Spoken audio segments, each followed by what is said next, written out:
Well, good morning, good evening, or good afternoon to wherever you may be in the world, and welcome to round 6 of the Creator Series that takes us to Daytona. A thrilling circuit that often is most known for its 24-hour race, but tonight a slightly shorter one ensues for all of our drivers in their multi-class madness. My name's Tom Knight. Pleasure to be taking you through the next hour or so of racing action, and alongside me, an absolutely fantastic commentator and a good friend of mine, Mr. John Harris. John, how are we doing? I could return endless compliments to you as well as a commentator. It's fantastic to be at Daytona, isn't it? I mean, it's one of those tracks that everybody looks forward to. And in the Creator Series, we've had a lot of drama and crashes this season. Maybe with a little bit more open circuit, they can keep their acts together. I doubt it. So get some popcorn, prepare for the chaos as usual. Absolutely get some popcorn. I believe it is International Popcorn Lovers Day as well, so that one sits in rather nicely. But as we said, round 6 of the Creator Series takes us to Daytona this afternoon. Why don't we have a quick check of how our calendar lines up for the rest of the season as well? And here it is on your screens in all of its glory. Next week, don't forget, is a break week. You will not see us on your screens next Thursday afternoon. But then after that, we head to Sebring. We head to Talladega before taking our final season break of round season 3. We then finish off with the triple header that is going to be Miami Autodrome, our Long Beach special event that takes place on Saturday instead of our usual Thursday runnings. And then to kick off the season, well, who could have thought of a better track? It's Monza Historic, but this time including the chicanes, John. Yeah, from memory, I might have been commentating on that race. I don't think it was the chicanes that were the problem, but we'll find out in round 10, I guess. You're absolutely right. It was one of the biggest crashes I think we've seen in the Creator Series before they even got onto the traditional layout that we know and love in modern day racing. Obviously, it was on the old banking that isn't typically run, apart from in the occasional Week 13 chaos, especially if you're a NASCAR fan. That one seems to make an appearance here, there, and everywhere. But we are really looking forward to it. It's our usual multi-class action that is tonight. Of course, if you're brand new and you're just tuning in for the first time, hi, nice to see you. The races and the chaos that is about to come your way is Indycar as Class 1. We then have GT3s as the second class. They are both made up of our creators and their entries. We then have their communities partaking as the third and final class. They're racing in the GR86s. So it is going to be, all in all, carnage, chaos, and a little bit of confusion, I think, as we head through this race, because I have heard word that the fog will be rolling in to start the race off. Fog at Daytona, well, they are technically close to the sea, so I'll take that one. But definitely no banking here tonight either to have chaos like at Monza, so I'm sure there will be no problems whatsoever. I mean, we've seen it in endurance racing. Everything can go wrong at these fast banked corners or at the chicanes with people trying to overtake. So it's going to be so tricky for our drivers. But I mean, that's the name of the game in Creator Series, isn't it? You've got to score points, you've got to keep it consistent, and as we found out last time, if you're not there at the finish, you score 0 points, and so you have to keep it on the track right until the end. You're absolutely right, you do. And one thing we do normally do at the start of these shows is a lovely chat with some of our drivers, and we've got one prepped and ready to go right from the very offset. The one and only Ancephalosis is here to have a brief chat. Andy, let's just have a little chat. Daytona, a fantastic circuit in its own right, and now we bring in 3 series of cars that shouldn't necessarily go together. What are your predictions?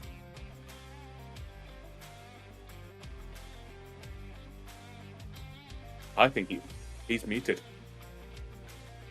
Oh, I am muted. I'm so sorry. What was the last question there? I'm sorry. The in-game audio was loud. How do you think the race is going to go? Obviously, we've got 3 generations or 3 series of cars that don't traditionally go together at Daytona. Obviously, it's very used to multi-class racing in its own right. But what do you reckon we're in for this evening?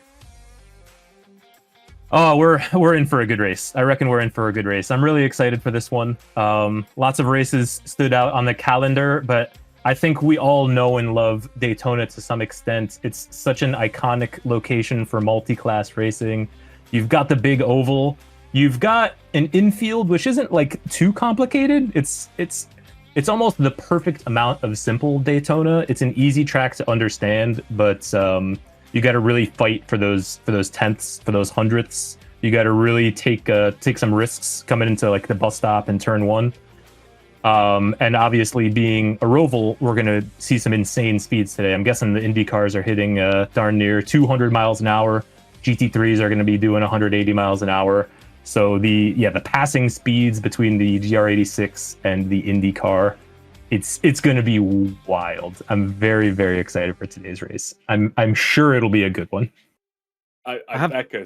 Sorry, John, go. Sorry, yeah, I have two questions on that. One, how long will it be until you regret the comments about the track being easy and lots of space to overtake? And two, do you think the GR86s will reach 180 miles per hour when they get punted off the line? Great question. That's a fantastic. That second question was so good it might have made me forget the first one. No, I think I'm gonna love the. It was about the space on the track. I'm gonna love the racing, man. I really do love Daytona. My first Daytona 24 was last year in 2025. Really had me fall in love. I think that was my first 24-hour race in general. And then my second 24-hour Daytona was this year. And I feel like this time I really did fall in love more with the track and the multi-class aspect. The infield is an interesting one because there's 2 or 3 fairly small straights. If you're aggressive, you can make some interesting passes happen in the infield. So looking forward to see who tries to make those work and how that plays out. And do I think a GR86 will reach 180 miles an hour? I would be really disappointed if it didn't. Absolutely, and who knows? Someone's got to make it happen. Someone probably will make it happen, and their name is probably the unsafety car if we are following previous history. But Encephalosis, we wish you the absolute best of luck with the race, and who knows, I'll be able to speak to you after as well. Hey, thank you very much. Sounds good, man. Try to make it a good one. You too. Well, Encephalosis, everybody, of course, one of the entries for this afternoon in the GT3 class, and we have now got an interview with another lovely individual. This time, one of the IndyCar runners. We have got Lamp in our clutches, lighting up our room. Everybody, Lamp, how you doing? I'm good. How are you guys? How you doing in this fog? Can you guys see out of the commentary booth for the track, or is it too foggy?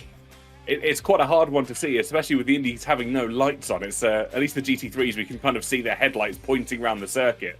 But talk us through how it's like to drive out there with those conditions that we mentioned. Feels a little spooky. It seems like the Brits brought over some fog. I frequent Florida. I'm going to be down there at Sebring. I painted my first real-life livery. Shout out to Kaizen Autosport. They let me paint their Lamborghini Super Trofeo. And I'm going to be going down there and seeing it. But yeah, it's never really this foggy, I feel like, in Florida, so... You don't remember the 24 hours of Daytona? Was it this year? I think I fell asleep during the night stint, but... Yeah, there was about a 7-and-something hour safety car period, obviously, when it was very heavy fog. So we're just sticking with traditions. Fair. But yeah, no, it's very foggy. From what I've noticed, I do not have the pace. I was using push to pass to get the fastest lap around here, and then I asked Ryan, I was like, hey man, do you use push to pass on any of these laps? He's like, no. So Ryan's a bear with a sore head at the moment. He hasn't had a few good results, or he's been very unlucky, so I'm sure he's done quite a bit of practice for this one. How's the confidence feeling then, rather than the pace?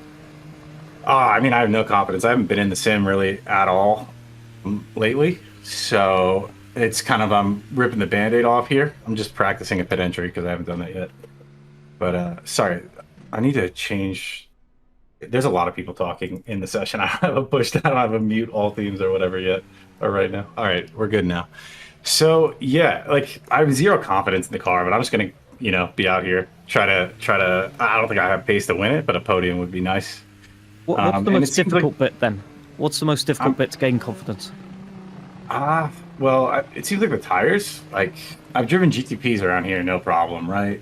But it seems the tires are very overheating, like the rears.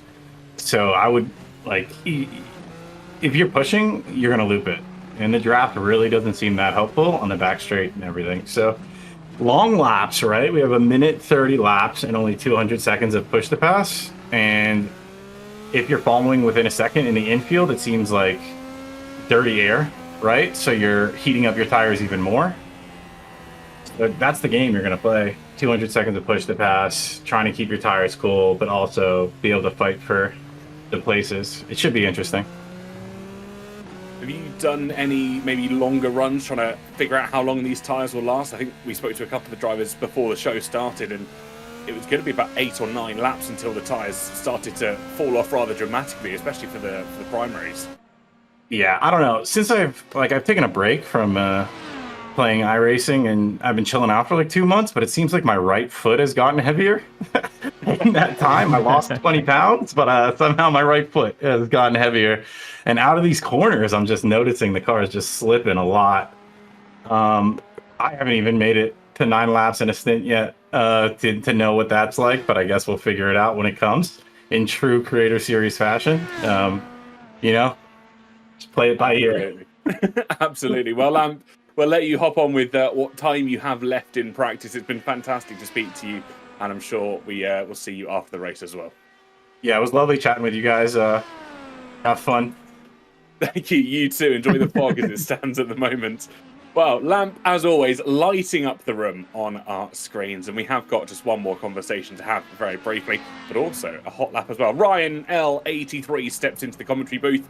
Ryan, we spoke to Lamp just a few moments ago here before we let you go on your hot lap about tyre concerns. It's going to be the major factor here for the Indy cars. Maybe want to share some light on that? Yes. Because of currently the conditions are all right, but earlier the track temp being high, the tyres don't like it. And in the tyres I'm on at the minute, the hardest compound, they get to around about 120, 130 degrees, and that's hot. In the alternate tyres, or the softer compound, it's even worse. So tyre management's probably going to be the biggest factor today than raw pace from a lot of people. So yeah, it's going to be the key one, I think, tonight with these conditions we've got going at the minute. Absolutely. So over to you, good sir. We will let you go and give us a hot lap and show us around Daytona. Thank you very much. So we're on the oval, of course, getting ourselves ready to go for the first lap here. Maxing out the revs at the minute, so about 300 kilometers an hour going into turn 1. Very late in the IndyCar with the brakes we have. But I try and take as tight entry as possible, but be very careful on exit because of the tyres on the rear. They get extremely hot.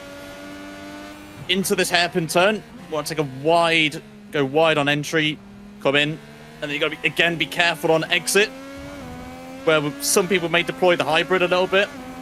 We get past the Corvette into the kink, so into the second hairpin. Indy cars may take this sort of line where a wide entry, then a tight exit, and then out wide. Right hand side where the 100-meter board is. It's a good point. Again, exit onto the oval's key to get a good sector time here. So short shift up the third just to reduce the wheel spin on the rears. And then it's just full throttle towards the bus stop, which is going to be, I think, the make or break for the Indy cars, because if you touch the curbs in certain places, you will get damage on the front wing. So it's going to be very careful how committed you are through here. So you've got to be very careful on exit there. May have got away with that a tiny bit. But again, it's completely flat all the way around. As the unsafety car there, just I think tried to take me out there, but has absolutely failed yet again. And then it's just a short run to the line. And that's Daytona. Absolutely fantastic. Thank you, Ryan. And interesting to see how the IndyCar line, I think, is going to differ from that of the GT3s. We are on the phone with Racing Tour at the moment. We're firing our unsafety car driver. Unfortunately, they weren't unsafe enough in this practice session. But, of course, as we head into this, it's going to be, I feel like a bit of an endurance race, isn't it, in the Indy cars? Because you are going to have to manage the tyres really so much more than you traditionally would in races gone past. Yeah, I mean, similar to this, I think, would be when we did the Circuit of the South event last season. I think in terms of track temp and the tyre wear, I think also traffic's going to be a big play. So the infield section especially, doing testing, when you see two GR86s side by side, there's nowhere to go. And of course, the bus stop is going to be an absolute nightmare for a lot of us. So getting past them as quickly as possible, even before the bus stop, can be make or break for some gaps evolving in not just IndyCar, but also in GT3 as well. Absolutely. John, I heard anything briefly else? that maybe dirty air might be a problem. Do you think that will be the case? Absolutely. The setup that we've been assigned with is the medium downforce setup.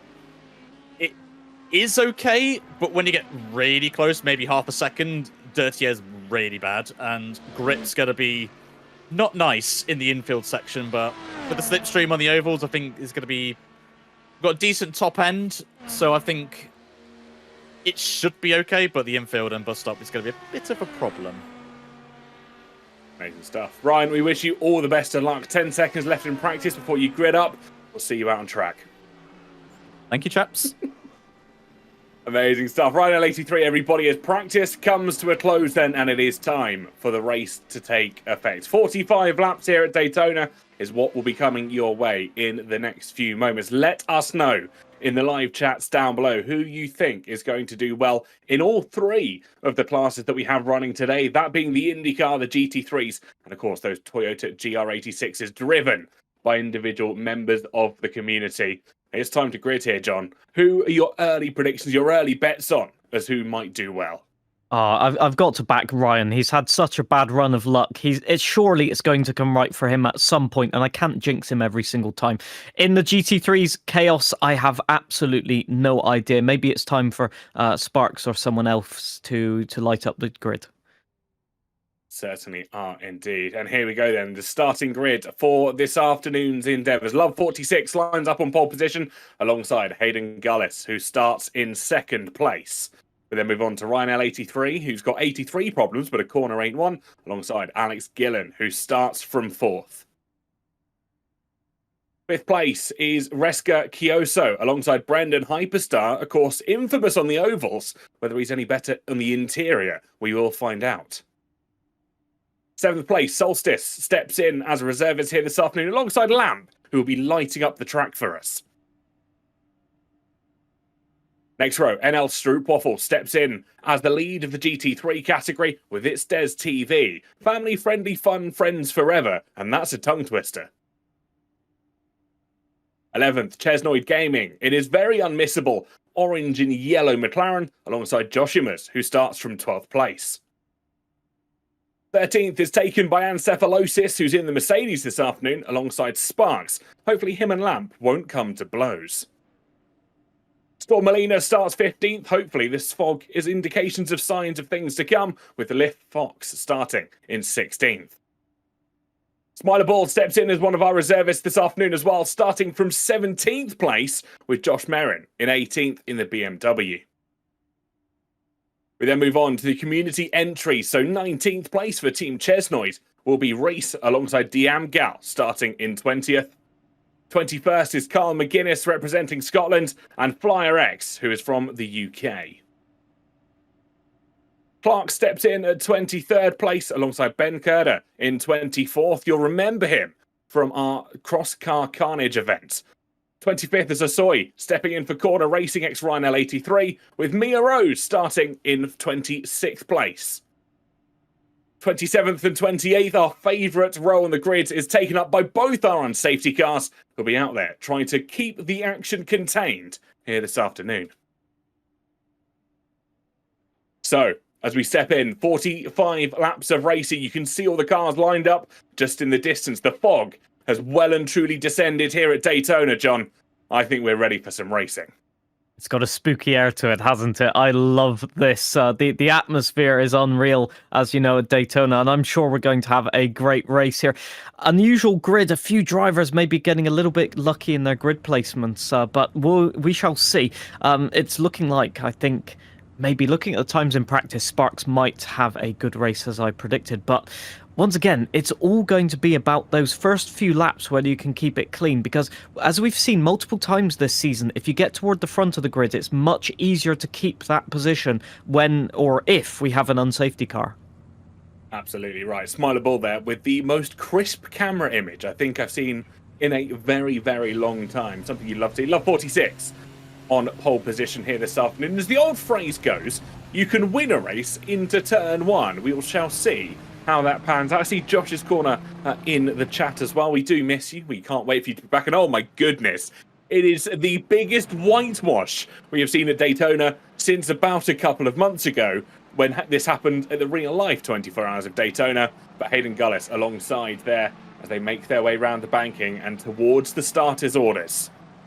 They're going to either need radar or sonar to navigate right now. I'm getting word that the fog will lift eventually, but at the moment for the start, which is arguably the place you don't want the fog, you're going to have to just deal with it. It's going to be interesting to see who is the bravest when, for example, the IndyCars lap the GR86s.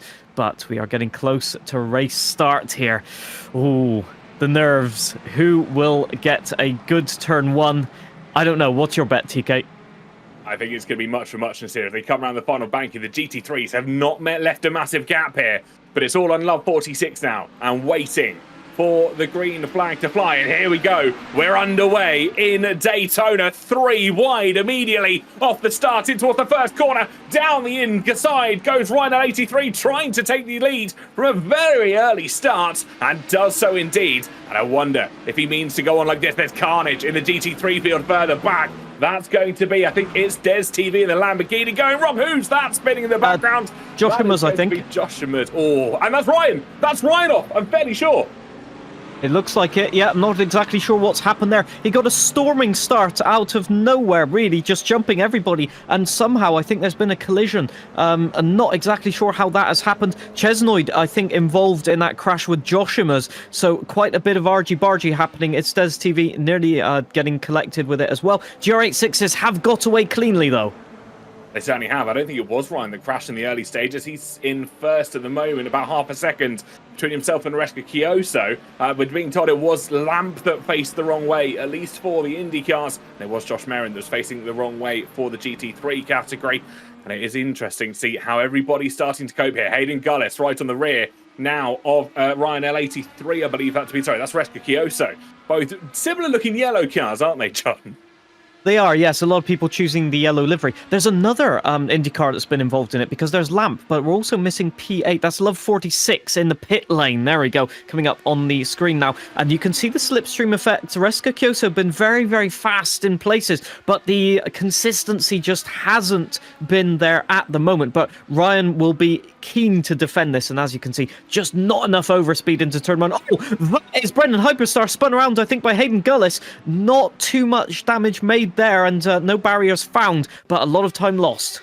Let's see exactly what happened. So Brendan in the slipstream round the outside of Hayden, and I think it's going to be just trying to close the door there. And I think that maybe he thought Hayden had backed out of it, but it certainly wasn't the case.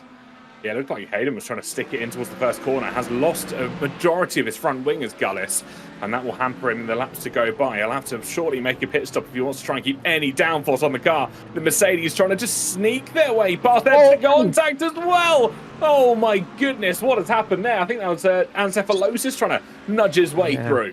Stroopwafel nearly getting spun round. So Ancephalosis, really good move, I will say. Stroopwafel goes a little bit wide and there's the nose up the inside, so it's fair game. But I think Ancephalosis just tried to go to the outside a little bit too much and then has created their own problem, effectively. I think he was expecting Stroopwafel to really open up that corner more, but of course he's under no obligation to have to do so. And in fact has just created his own incident here. We ride on board with Reska Kioso. Still trying to chase down Ryan L83 for the lead of the race at the moment. You can see the tyre disparity that we have in the IndyCar fields at the moment. We've got a pretty 50-50 split in terms of the option in the primaries to see us through the start of this race, and Brendan Hyperstar starting to gain some time back on Alex Gillen in front. We said he's going to be a force to be reckoned with when he gets onto the oval, but that infield is going to be a completely different question. Chesnoid Gaming there, just behind Storm Molina as Ryan L83 sets the fastest lap of the race so far.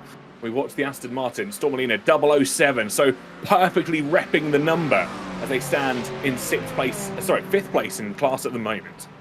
Yes, with Aidan Pohl being absent for good reasons, we must point out, but him being absent and Suelia Almeida not being here either, the GT3 class has a chance for victory here as we see Chesnoid going around the outside of Sparks. Will Sparks be able to defend it? It looks like it, but no. Early braking, and it means that Chesnoid is so painfully close to being able to slam the door shut, but no, not quite. Forced wide and onto the banked sort of off-camber corner. You just have no grip on the outside, and it's Linus Stern, Storm Molina battling with Chesnoid now round the outside. The Aston Martin looks to have good grip, and Chesnoid struggling on the re-acceleration there. Who will it be into the West Horseshoe? Question. Chesnoid still on the back of Storm Molina as they go in towards the tight right-hander, looks to go around the outside again, and I think just exploring some unique lines here, but this is opening up the opportunity. We saw Storm Molina come through, we now see Smiler Bull making the best of that opportunity and getting the better of the McLaren this time around, and promotes himself up to 5th in class, 11th overall, and Storm Molina in the green, the British Racing Green Aston Martin, back on towards the banking, but well and truly has, I believe, that Porsche for company as they head and will gain as much slipstream as they possibly can. Yes, Smiler Bull, after a topsy-turvy outing in the IndyCar, now in the GT3s, will be looking to make amends for that. The Porsche is fast, we know that, and look at the concentration. The tongue is out, everything is anticipating the braking zone, but no gap is found. Storm Molina taking a wide line, and the Smiler Bull really aggressive over the curbs there, but no time found. Just coasting through the corner seems to be the way to do it in the GT3s, and look at that gap that's been gained. Is going to take him another lap to close that down. It absolutely is, and it's sometimes the double-edged sword, isn't it, of GT racing. You want to try and be aggressive over certain curves, but if it doesn't work out, you find yourself maybe half a second down overall, and it can just take you another couple laps to get back to being that close. We're seeing an almighty scrap here between the GR86s. This is Clark on the back of Diamgal, practically pushing her through the opening bank as we start to see the IndyCar field start to make their way past. Thankfully, using the outside of the banking. That's both Hayden Gullis and I believe Alex Gillen just making their way past. But oh no! Going to close! Oh my goodness! I think that car went upside down. There we go. Oh my goodness! We saw the door was closing. I don't think the IndyCar could have done anything about that. And we'll get a lovely replay here because this was just heart in mouth moment for Brendan Hyperstar. No, I think that was, I'm not exactly sure, was that Ben Turda that just closed the door a little bit? And Brendan Hyperstar was coming through, and not much could happen there. Brendan was just carrying so much speed, the gap closed. You can see the gap is open, and then just the GR86 trying to go around the outside of everybody. And to be fair, that has collected the majority of the GR86s, who've remained absolutely fine in a straight line, by the way. Yeah, it's just that rear left wheel that got the tap as he was trying to get his way through. Unsurprisingly, the unsafety car has been called out here to neutralise the field somewhat. The stewards and the marshals doing the best to clear up what debris they can from Hyperstar's IndyCar. And you can see there making its way out of pit road, the almighty Riley Daytona prototype, which is rather apt, isn't it, to be running here at Daytona?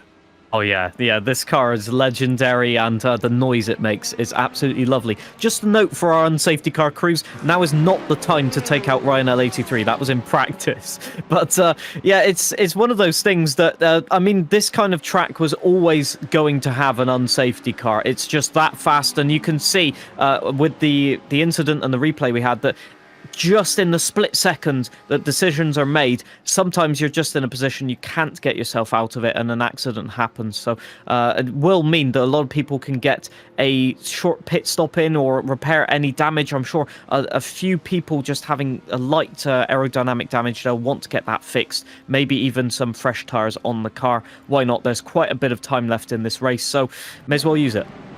Yeah, I think anyone starting on the options will be very thankful for that. In the pit stop, we can see here just the carnage in the GT3 field right off the very start. What exactly happened to Joshua's? On the curb. I think that just looked, yeah, he just touched the curb and car's gone around, and you can see the wheels spinning as he tries to stop it and send it in the other direction. It just was saying no to him. This is Lamp's incident slightly earlier on as well. I believe this was the car we saw facing backwards. Whoa. Oh, no, that wasn't. Oh, it was Lamp. He's just outbraked himself and locked some of the tyres, but there was almost certainly another car that was Love 46. It was. Let's have a look and see what happened right about here. So, okay, over the curb. Oh, yeah, the curb. Again, the inside curb this time. Yeah, just bouncing. They are causing carnage. We were expecting it to potentially be the curbs at the Le Mans chicane, not necessarily the ones in the opening few corners, but does well to get that IndyCar back out on towards the circuit. We have heard word from the marshals as well. Brendan Hyperstar is okay, as we see Lovefoot, which is again just having issues, I believe, with the car.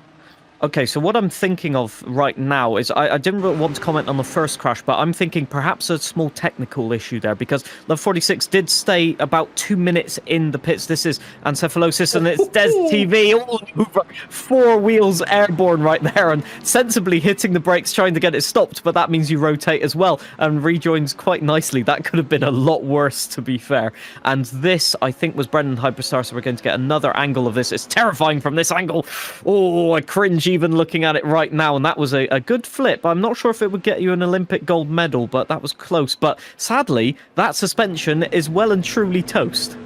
Yeah, 10 out of 10 for effort for both Des and Hyperstar there as they, well, I think went for ambitious moves 9 times out of 10, and we do see the field just starting to work its way out. I believe that's Alex Gillen just going around the outside, making his way back up into his respective position and slots in just behind the unsafety car because somehow Alex Gillen is leading this field here, John. I think everyone else has gone in for pit stops. And, you know, Alex has always been one to be caught out on strategy at the end of the race. So I think Alex is just doing the opposite thing of staying out initially and then pitting if there's another problem. So whether that'll work out or not, I have no idea. Just want to comment then on the curbs is that what happened to Love 46, I think also is the fact that it was the race start. The tires may be a little bit cold from staying in behind the unsafety car. And what that means is once you bounce over the curb, you lose traction and you're trying to keep it absolutely flat out until the international horseshoe, and then you just go straight off and there's not much you can do about it because you have no grip. And I think it's the same for the GT3s. The curbing at the what was called the bus stop chicane but now the Le Mans chicane is less than it used to be, but the problem is you want to attack it more, and the problem is that once you got 2 or 3 wheels off of the deck, there's no grip, and the same thing, you go rotating off and you're a passenger at that point. Yeah, you're absolutely right, and we've got some information coming in from our sources around the circuit. That's what I'm going to call chat this afternoon. Apparently, Lith Fox crashed under safety car through the Le Mans chicane. So I wonder if we're able to have a look back at that slightly later on once the field gets itself sorted out. But I'm curious how one crashes under safety car, well, in the Le Mans chicane. Well, I'll call it not optimal. Let's put it that way. Love 46 has not had the greatest start to the race, but thankfully there is enough time to make amends for that. I'm just guessing trying to catch up time, and when you're under unsafety car conditions, you kind of are a bit more liberal, a bit like in practice, and so just a line error can lead to devastating consequences. So let's have a look here. So, lost it on entry. So. Oh, that's a big hit as well. Look at all of that bodywork, and the rear axle is completely locked as well, so that's going to be a tow to pit lane. The engine also is a little bit smoky. Yeah, I think engine well and truly seized there, and Lithium Fox still 9th overall in terms of class. I think they were a lap down at point, but maybe trying to make their way back up, and I think they have managed to do so successfully. The Corvette is a difficult beast to master, isn't it? It's unstable at the best of times in real-world racing, but once you master it, you really get a feel of how much power you have under your feet. Yeah, it's really fast. It's a really quick car. The problem is mid-engined, and also, you know, it's a very stiff setup, so that applies to any GT3 car, to be fair. But I think the real problem there was probably just adjusting brake bus or trying something different into the chicane to gain speed. And the problem is if you have your brake bias too much toward the rear, you lock the rear, and then you're going over the curb as well, so it just means that you have no chance to recover it. So I think just very unfortunate, but from what I can see, it's a rear lockup, and that just creates the entire incident. Absolutely, and we have got the unsafety car still just proceeding around, making sure everybody is lined up, and what a parade of cars that we see here at Daytona. It's beautiful to see. We've got the headlights from the unsafety car, and then no headlights from a considerable while back as someone pulls off slightly further back. And then, of course, the headlights re-emerge for the GT3s and the GR86s as well. In respect to one another, I believe this might be Lithium Fox, who's over-expelled themselves a little bit as they got past the unsafety car. They now technically lead the class, but they will have to almost certain stop and let the field back through, which is unfortunate for them. At least they've realised, because we have had times, at least last season, where people have lapped everyone by at least one lap, especially in the special events with the short track ovals. So, yeah, Lithium Fox will just have to wait. They're looking in their mirror, just trying to figure everything out. But we may be able to get back underway. Oh, no, Lithium Fox is just baiting the unsafety car at this point. The Riley wants to go racing, and so does Lithium Fox. I think this might be setting up for a grandest of last laps. If the unsafety car has ever targeted a car, the Corvette could most certainly be on the chopping block at the moment. I think someone needs to get word to their engineer. Maybe the radio is not quite working in the Fox's car, but at the moment they do stand in P1 in class at the moment. Just to run through of how the IndyCar class lines up at the moment. It's Alex Gillen from Rydell 83, Reska Kioso in 3rd, with Hayden Gullis in 4th, Solstice in 5th, Lamp 6th, with Brendan Hyperstar and Love 46 making up the top 8. And then the GT3 category, Lithium Fox, albeit holding the top spot at the moment, but not for much longer, with Josh Merrin Sparks in what will be 2nd place. Chesnoid Gaming is Des TV, Ancephalosis, Smileable, and NL Stroopwaffle as the top 8 in that field. We have some cars in the pits. That's Brendan Hyperstar and Love 46. Once again, I think just because they were at the back of the pack, they're going for some more fuel. There is Lithium Fox finally giving way to position there, so they should rejoin just at the back of the GT3 field. And yeah, I think this is just the same strategy that we saw last week toward the end of the race, taking on more fuel, give themselves more race strategies toward the end of the race, and a little bit of an advantage. They're on the harder compound tyre as well. No red wall on that tyre, so they might have to get it up to temperature as well, which, Stroopwaffle nearly rejoining. Well, it's for pit exit, to be fair, to give way, so Stroopwaffle wasn't in the wrong there, but that could have been disastrous. Certainly could have looked like that, but of course, as you said, the prime opportunity to go get some more fuel as the Lamborghini just pulls into the path of the IndyCar as they try to get themselves onto the back of the pack. And we have been informed by race control, safety car will be in this lap, which means Alex Gillen takes control of the IndyCar field. We say goodbye to the Riley Daytona prototype, at least for the time being. I'm almost certain we will see another outing and another appearance of the unsafety car, which I must say has done such a fruitful job over the course of the season so far, and will continue to do so until the end of the season.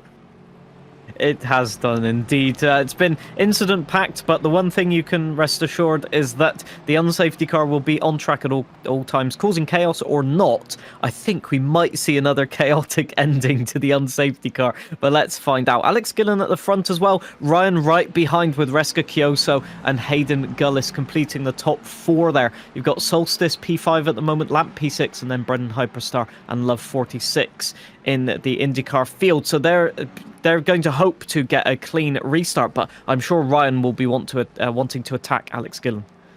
It's interesting to note, of course, we've got 2 drivers in the top 3 that are rather experienced in the IndyCar field, those being Hayden Gullis and Ryan L83.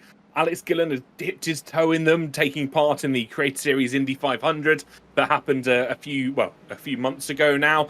Do you see the Riley Daytona just making an interesting approach towards pit road, and I'm assuming trying to hit pit road and not the rule. Oh, no, there we go. Front right tyre being absolutely ripped off of the unsafety car. So by name and by nature, just doing its job. Yeah, the safety netting definitely doing the job there. I think they tried to clear it, but it certainly didn't work. And look at that lead that Alex Gillen's got. I think he's gone early, and that means Ryan has been caught out. Reska Kioso trying to go around the outside. Hayden Gullis trying to go up the inside. All of them using the overtake at the start. It's going to be a 3-way drag race with Hayden on the inside, who's overtaken Reska Kioso. Ryan getting absolutely pushed to the outside. Ryan's lost 2 places here. Solstice wanting in on the action as well. Ryan round the outside. Reska Kioso will defend it. Hayden has got that P2, but it's still a 2-way battle into turn 2 and then into turn 3. Oh, Ryan's around. Reska Kioso has collected Ryan. Ryan facing the wrong way. Can he get it spun round? It looks like it. What a dramatic start.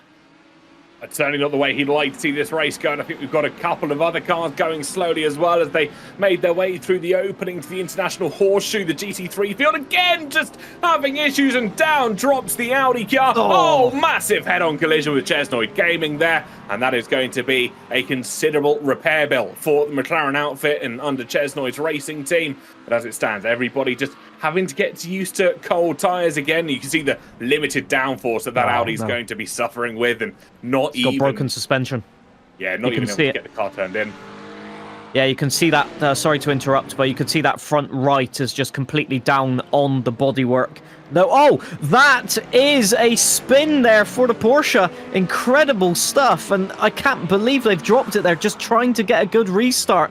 But yeah, those not up to temperature tires are not helping this grid at the moment, are they? They're not at all. We see, I think there's carnage as well in the GR86 field. 2 cars off in the background and shot just a couple of moments ago here as we watch on board. I believe this is Carl McGuinness trying to chase down Clarkey up at the front, but Alex Gillen trying to defend from Hayden Gullis through the long left-hander and in towards what will be the opening corner. The left-hander will come their way. Alex Gillen has the inside line. Hayden Gullis just playing the smart game at the moment, knowing it's not necessarily won on an opening lap from a safety car restart. Does claim the fastest lap at the same time, though. You can see further behind, Lamp and Solstice being joined at the hip practically with Brendan Hyperstar not far behind after being involved in that earlier incident. Managed to recover his way up into 5th place, but Lamp just trying to still shine a light on his abilities as he makes his way, currently stood in a podium position. Yeah, it's certainly very, very good. As we've got battling as well toward the front of the pack here. Ancephalosis defending P2, Stroopwafel P3 at the moment. But Joshima's, after that disastrous start of the race, has certainly turned up the pace at the moment. That Acura working quite well. Oh, Stroopwafel around. I think there might have been a little bit of tag or maybe on the curb there. Not a huge amount of contact, but it can happen. The Ford Mustang not facing the right way. They've rejoined correctly, but that's an easy overtake for Joshima's. Chesnoid still not pitting with that damage, hoping for an unsafety car, but that's going to be super understeery, and Estes TV is just trying to find a way past at the moment. I think they have a little bit of damage as well. Well, they were just about to collect a little bit more damage there, outbraking themselves into the second horseshoe. Meanwhile, at the front, Alex Gillen and Hayden Gullis going at it again. Hayden using overtake there. You can see that by the arrows on the timing tower, just indicating they're using a little bit of extra power, and they've only got 200 seconds of it, so they're going to have to use it sparingly, but that is Hayden Gullis into the lead. Yeah, 200 seconds, just over 3 minutes worth of push to pass they will have available in those IndyCar. Solstice down the inside of the Lamp as well, just behind these two. Hayden Gullis now into the lead of the IndyCar field. Alex Gillen will have to settle for second. Brendan Hyperstar getting the better of Lamp as well, as does Love 46. No wonder if Lamp has indeed had an issue through that opening corner. Is there any damage to report on that IndyCar? Doesn't look like it at the moment, but it's certainly a knock to the confidence will be the opening dialogue that he will be having with his race crew. And we have noted that Solstice started, or at least pitted onto, a set of the soft compound tyre to restart this race from the safety car, and that is what's going to be helping him. But we've heard some early indications those tyres probably could only go about 5 or so laps, and there we go, considerable damage, or at least for a few seconds to Lamp's car. Just a little tap to the rear of Solstice and the ultra pink hypercar IndyCar. Yeah, that was very unfortunate. Just closing speed and different lines into the corner. You can see Ryan having huge damage there as well. So it's just unfortunate, I think. Unfortunate timing. It happens, and you've just got to be more careful into turn one. A lot of these corners at Daytona are a bit like that. They're very wide, and you can either take a very tight line into the corner to try and get some overtakes, as we've got the GR86s here. Once again, Clark leading from Ben Turda, and Carl McGuinness, a top 3 there that has broken away and using basically just bump drafting to get away from the top 5 there, cars 4 and 5 in the distance. You can see them, and they are going to do this lap after lap just to create a little bit of a gap, but going 3 wide into turn 1 is not going to help the IndyCars. That is Brendan Hyperstar and Solstice that have got absolutely bogged down behind them, and so they're going to have to give way. But that is the nature of multi-class racing. They don't have to get out of the way. They're all in their own private battles. Absolutely right, and a fantastic battle we are seeing in the GR86s at the moment. And as you mentioned, the bump drafting, and I think this will be incredibly more key as we head 2 rounds into the future to Talladega Super Speedway, and when we head to that oval where we are going to see such a pace difference between the Indies, the GT3s and the GR86s. But especially in the GTs and the GRs, we are going to have to see that bump drafting come into effect. The IndyCars, not necessarily so much. We'll see a lot of slipstream. The cars that can race wheel to wheel and probably bumper to bumper, we'll see a lot of that bump drafting, I reckon, happening. Yeah, for sure. I mean, I'd love to see it happen in IndyCar. That would be a spectacle to watch. But I think this is just like a warm-up. I mean, Daytona's a great race no matter what, but the warm-up for the oval racing is going to be something else. And that, I think you'll find, is Solstice getting dropped down by Lamp there. They're battling over P7 at the moment, but definitely Solstice will have that little bit of an advantage as we get a replay here. Sparks, and that's Brendan Hyperstar. So what happened to Solstice here? Let us see. Oh, just spinning a little bit, trying to get the power down. Maybe those softer compound tires overheating, because I didn't really see anything wrong there with that line. No, I didn't either. And I think something's also happened to Storm Molina in the 007 car. They towed to pits not too long ago. We do see a replay here. This is the GR86 field, I'm assuming from the safety car restart, going to abreast. And yeah, just side-by-side contact. And oh my goodness, a car park being formed in the infield. I didn't realise this was a demolition derby. There you go. You got a different form of racing right there. And that is Lamp round. So Lamp has spun at what looks like turn 1. So I'm guessing there might have been a bit of contact there, or something has happened, because that's not the first time that they have spun right there. Let's see if we can... Oh, yeah. Solstice collecting. So it's the other way round this time. And once again, it's Lamp that comes off worse. I think they're going blow for blow at the moment, and we're getting some team radios through from the drivers. A lot of them complaining of serious lack of top-end speed, especially in the GT3 category, I believe that to be. So interested to note how they're all kind of dealing with it. The IndyCars so naturally set up to be going fast and in just a circle, whereas the GT3s, traditionally not so much, I'd say, John. Yeah, they all have their specifics, don't they? I mean, they will be, or they will have a setup or some sort of configuration for these faster races. I mean, they race at tracks like Le Mans, for example, the Circuit of the Sarthe. So they can have very high gear ratios, but it can come down just to individual setups or specifics about the car. Maybe sometimes you've got a gear ratio that's 5 kilometers per hour less, and that just makes a huge difference around this banking. And when you've got that deficit of top speed, for sure, it's very difficult. Alex Gillen in the pits, so I think the only driver that didn't pit behind the unsafety car now is making amends for that as Hayden Gullis takes the lead of the race. Just want to point out, Ryan L83 is in P4 with a broken front wing and not losing too much time, so he's just keeping himself in this fight at the moment. I think using Reska Kyoso as a little bit of a marker for what he can do on this lap. Yeah, I was going to mention it if you weren't going to, and we saw that on the off-board shots just a few moments ago, and Ryan L83 just suffering with a considerable amount of front wing damage. I think we are going to get a replay of what might have happened. Oh, this is back to live imagery. We do see here just on the onboard, I believe, with Lamp just behind him is Solstice. Both of those been in the wars in the last few laps. But as you're saying, Ryan L83 doing incredibly well to manage that car at the moment with the damage that he has. And just going back as well to the Lamborghini and the top-end speed that Des was really struggling with, I think that might be just a factor of the naturally aspirated engine that the Lamborghini has compared to the turbochargers that the rest of the field majoritively have compared to it. Can make a difference. Lithium Fox here on the attack.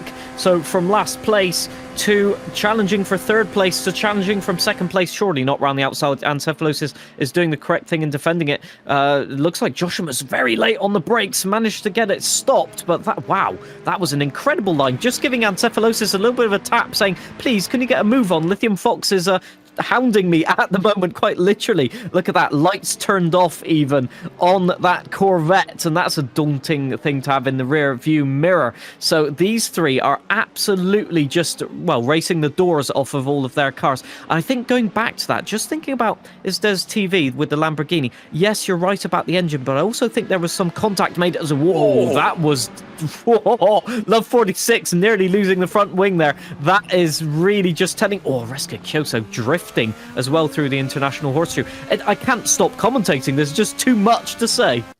There is so much going on at the moment. A replay on board with Ryan here. This is bravery at its absolute finest. You see the GR86 and they're just trying to squeeze past. And Love 46 didn't necessarily have the same thought, the same commitment. But Ryan doing an outstanding move to find his way into fourth place. Now well and truly on the back of Reska Kyoso, who is in third in their own right. But you can see the understeer that his IndyCar is suffering as he heads through the left-hander and on towards the oval banking and down towards the Le Mans chicane. it's an interesting battle at the moment for him because he'll want to have that unsafety car to come out and get essentially a free pit stop if they catch back up with Des TV. The GR86 is still in this sort of NASCAR configuration that we've seen over the course of the race so far, just wanting to get that slipstream, the bump draft, and as much just power forward as they can possibly have, and just continuing to be lapped by the IndyCars. Brendan Hyperstar just coming around the outside this time. Thankfully, no GR86 is willing to move into his line. Yeah, Ben Serda has caught this three-pack of cars at the front, so there's still bunk drafting. Clark in first place. Carl McGillis just very happy saving fuel behind or just giving a helping hand. But it's interesting how Ben Serda has found the pace. That Stroop waffle up the inside, that might break up the pack. This might be where Clark decides, right, I need to actually get a move on here and try and create a gap. It's so many opportunities. Oh my days, the Indy cars, that is incredible. Rosca Kyoto just creating the gap, and Ryan saying, I'm going for that one as well. It reminds me, as Stroop Waffle gets in the way as well, they're allowed to get in the way. They don't have to get out of the way. And Love 46 just not confident, although two wheels on the grass, maybe they are very confident at the end of the day. Chesnoid going on the grass, that front downforce not helping him right now, just diving late into the corners. But yeah, Clark nearly got wiped out 3 times there. As you can see in the background, still Kyle McGuinness, Mia Rose, and Ben Serda still line astern, but they'll have to work together now to catch Clark. I think for Ryan, it's going to be a case of Felipe Massa, Barcelona 2010, where Felipe Massa broke his front wing and then ended up going faster. I think that is the situation that he's finding at the moment, because of course he'll have less downforce on the oval banking where you want to have that ultimate top line speed. We see the Lamborghini again just having to be passed by one of the Indy cars, does so successfully this time around, and he'll suffer a little bit in the infield, and we always know he's going to suffer on the infield. But when he has that extra straight line speed, that could pay dividends time and time again. Solstice, will he get the move done in towards turn 1? He does nice and smoothly, and that is going to be a pass on the GR86. Sorry, that's through the Le Mans chicane, wrong part of the circuit that I'm looking at here. We have some more carnage within the GT3s. This is from race start, 16 or so laps ago. Chesnoid Gaming going very hot, but even more hot is encephalosis. Using, I can only describe Des as a brake in towards that corner. And there's the massive shunt. Yeah, so Sparks was a separate incident. Des TV nearly getting caught up in 2 separate. I mean, that was like literally, I will say, a demolition derby move. Like, using someone else to turn. I've only seen this in Burnout, but apparently it works also. Wow, incredible. I mean, that is just... And then I think Chesnoid's just reacting to what he saw and going, what have I just witnessed, and just drove straight into Sparks, not looking in front of him. I relate to that, because if I'd just nearly been wiped out a billion miles per hour, I'd probably need a few minutes to compose myself as well. I'd laugh if there's a clip of Chesnoid celebrating that he's managed to avoid that initial incident. And then the shock and moment of realization when he realizes that Sparks is parked in front of him at a moment's notice. But interesting to try and figure out here, John. Obviously, he's got minimal front wing, we'll put it nicely. In the plus side of that, he's got most of his front end of the car removed. I wonder how much that's cooling the brakes through the tricky midfield section. Because he'll have so much more airflow going through that centre of the car, especially on the front end. I wonder if that's kind of helping him. I don't think that's how it's worked in circuit racing, at least since the 60s. Whoa, Clark! I think that was Clark going to the outside now. Different driver, but that was nearly a huge collision as well. Brendan Hyperstar, just you can see via the brakes now that you can brake so much later with these Indy cars with the downforce. It just emphasizes how difficult it is to predict where a slower car class is going to be mid-corner, and that's why you're seeing all of these incidents. But yeah, I mean, if you can take anything from Chesnoid's damage, yes, maybe it cools the brakes. I don't think he'll be too worried about that. I think he might be focusing on the fact that the car doesn't really want to turn anymore. We've had Pro Hunters in the iRacing Twitch chat saying, why isn't 86 with the Dallara? Because, welcome to the Creator Series. This is multi-class madness for Season 3 of our iRacing adventures. We've got IndyCars, GT3s, and GR86s all on the same field, all on the same piece of tarmac, and we're having fun with it, because this has been quite possibly one of the best seasons of racing I've had the opportunity of seeing and commentating in a very long time. Well, We're having fun as commentators. I think the Well. drivers are petrified right now on track. I mean, it's looking more like a bowling alley as that is a Stroopwafel nearly getting collected there by Smilerbull. A lot of drivers. Oh, and a huge snap of oversteer in the backgrounds there around. I think that was turn 5. So very, very well recovered. I think he's been in the pits because he's got a new front wing, but nearly losing it there on the outlap. And wow, this. I mean, the multi-class action, I thought it was going to be chaos pre-season. It's been confirmed in the first half of the season that it's chaos. This is taking it to another level.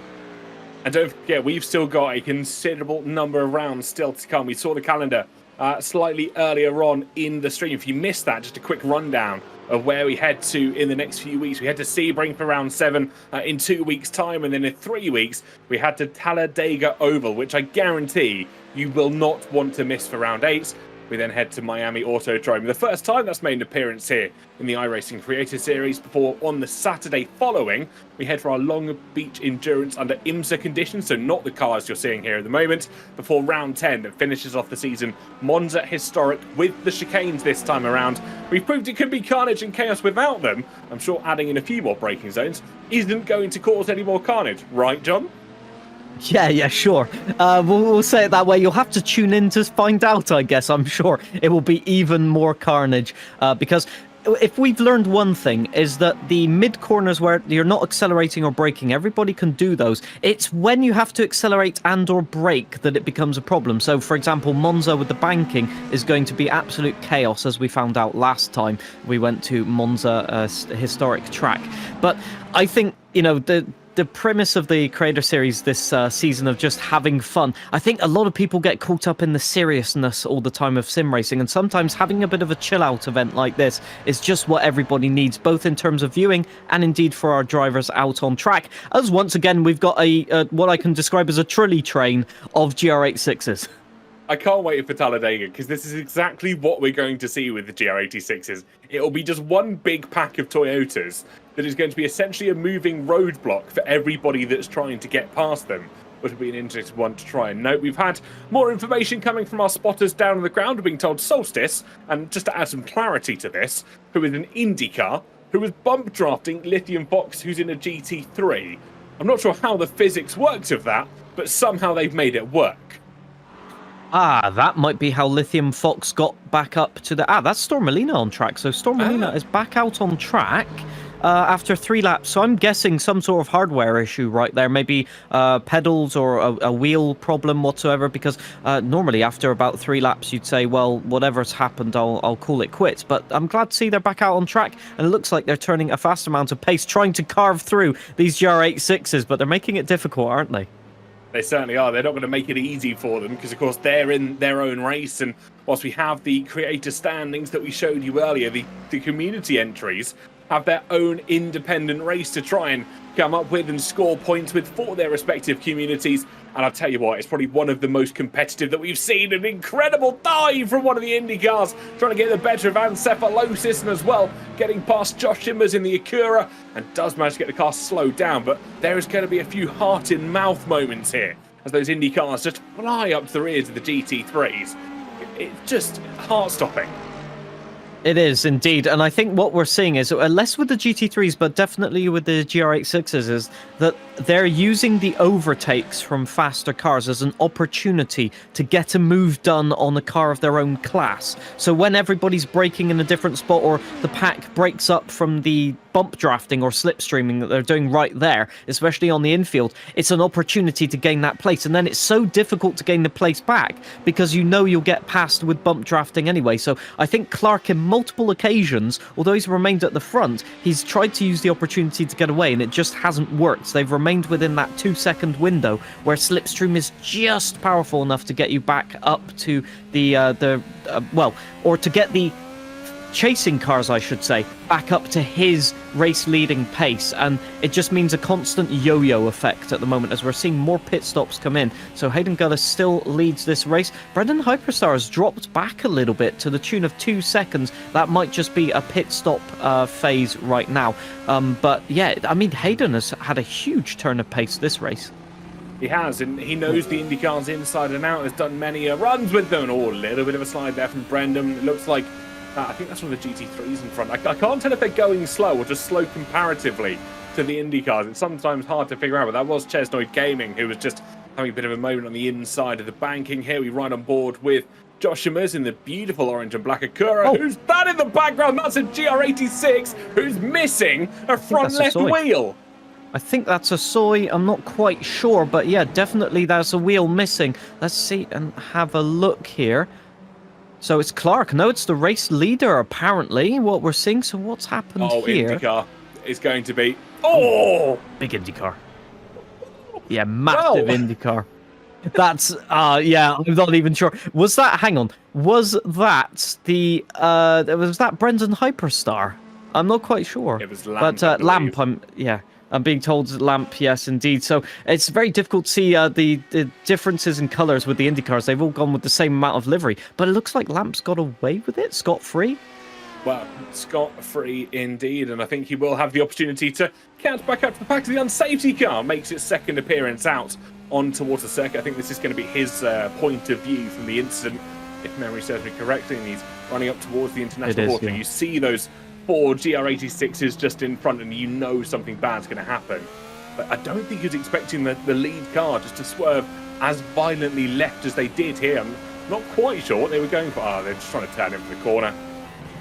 Yeah, unfortunately, I think it's just a little bit of like a millimeter tap. And you know, when you're turning into a corner, all it takes is a millimeter on your front steering rack, and that's it. It's smashed. And I think that's what's happened, is just the suspension there has got broken. Thankfully, they've got it back to the pits, but very unfortunate. They were leading the race comfortably, and it's just happened. Joshima's going for a spin as well, taps the barrier, and it looks like a little bit of damage. Now, the problem is actually the rejoin. Oh, their wheel is broken, actually. I don't think that wheel is spinning on the other side, so yeah, terrible. And a lot of incidents happening mid-race. Yeah, meatball flag and a tow there for Josh Summers, making his way back to pit road by assistance of the marshals, as we do see the purple short Corvette of Lithium Fox just jumping Ancephalosis on pit exit there. Of course, completely legal to do if you can find the room in pit road, and thankfully does make the move stick and just promotes themselves. Well, I say promotes themselves, just manages to jump themselves up and around, as we do see the other unsafety car out on circuit as well. This time an orange-coloured one, just to make a little distinction from the first. Well, at least they're painted with high visibility colours to deem that they are indeed unsafe. The Riley, again, taking to the track just to pick up the front of the field. Opportunistic overtake in the pit lane there in the GT3s. So, you've got to give credit for that. And I think Lithium Fox is unsure whether they're meant to pass or not. I think they are meant to stay behind right now, so that's what they're doing. Yep, indeed. There we go. You see them lining up, and so are the GR86s as well. So we're just waiting for the IndyCar leaders to come round and rejoin the safety car queue. So that means looking at the race laps there that we have, it's done on laps, not a timer apparently today. So it's looking like they will be very marginal perhaps on fuel at the end of the race. So we'll have to wait and see. You're absolutely right. And if you're new, again, just to run you through safety car procedure and how it all works here in the Creator Series, the unsafety car picks up the lead GR86, being the slowest class out there on circuit. This then allows the GT3s and the Indy cars to respectively catch up the field, and the idea being they slot in front of the GR86s in their respective positions. It just means it's a little bit of a quicker process for everyone to get back into that train, get back into proper order. And of course, it's easier that way than essentially catching the lead IndyCar and waiting for GR86s to make their way around the circuit, isn't it? Yeah, I was about to say, can the GR86s catch the Riley? I'm not quite sure. I think it's a little bit biased, and this might be an interesting one of not having any collisions here. The IndyCar is going for overtakes to just rejoin the front of the order, but through the Le Mans chicane. And there's not tremendous amount of space at the best of times in that chicane there, but it looks like everybody's made it through. It does mean that the order's jumbled up a little bit. Love 46 jumps up to P2, Reska Kyoso and Ryan L83 back up to P3 and P4. Reska Kyoso and Ryan L83 have had the best pace at the moment on average, but Hayden Gullis can definitely hold it to them as well. Brendan Hyperstar struggling a little bit at the moment, and definitely Alex Ginnan and Lamp have had their fair share of incidents, although I think Alex was just the fact that he was on a different pit strategy. Meanwhile, in the GT3 class, Lithium Fox jumps up to first place, with Ancephalosis getting overtaken in the pit lane as the race director makes the screen disappear, so I've got to read telemetry. Sparks P3 at the moment, although Ancephalosis going into the pit lane here, so that's all got jumbled up apparently. So what's interesting to try and figure out here, we have approximately 22 laps of racing to go. These Indy cars, and we know this, they can do 17-ish laps on a tank of fuel, depending on how high you want to run these cars. So, whether they manage their fuel, but they will definitely have to do at least one more pit stop after this unsafety car makes its way in towards pit road. And we are being told from race control that the unsafety car will be in at the end of this lap. The entire field is bunched up enough to the race director's discretion, and they will be ready to go racing. On to lap 25 with just 21 laps to go. I don't think they'll be able to make it to the end. It's very, very marginal looking at that. So, I mean, maybe if they lift and coast, but they found out last week that lifting and coasting just lost you too much race time, basically. Maybe Ferrari should remember that in Formula 1 sometimes. But it's just not possible around Daytona. Such high speed that you just lose so much. You're better off coming into the pits, I think. But yeah, this unsafety car really, really unfortunate for the Indy cars. I might get a few words from some sources that maybe it was on purpose, question mark. Absolutely. It'll be interesting to see how it goes, and of course we wait to see how it all pans out. I'm sure the unsafety car will probably end up in a barrier somewhere in the next few moments. We'll have to wait and see. Still holding, at least for the time being, but you know, the unsafety car can decide to go whenever, because there's no safety procedure in this. Safety reasonings and documentation have been thrown out of the window, as have all of the safety of multi-class racing, apparently, which means it's time to grab another box of popcorn, because I've run out in the comms box. So yes, time to go racing shortly. I think the second unsafety car has figured out a way to get their car going again, so I think we are about to see something. As one of the Indy cars is slightly further back, just trying to figure out where exactly they want to be on the circuit. And we watch here on board with unsafety car number one, who's right onto the back of the pack. And I don't like this, John. Oh, no. As he's going to try and come storming through. Everybody's got to watch out, because this is Daytona prototype sneaking through the inside. Oh my goodness. Everybody not necessarily expecting to see the car there. And there's going to be a couple of heart-in-mouth moments for some of the drivers, surely.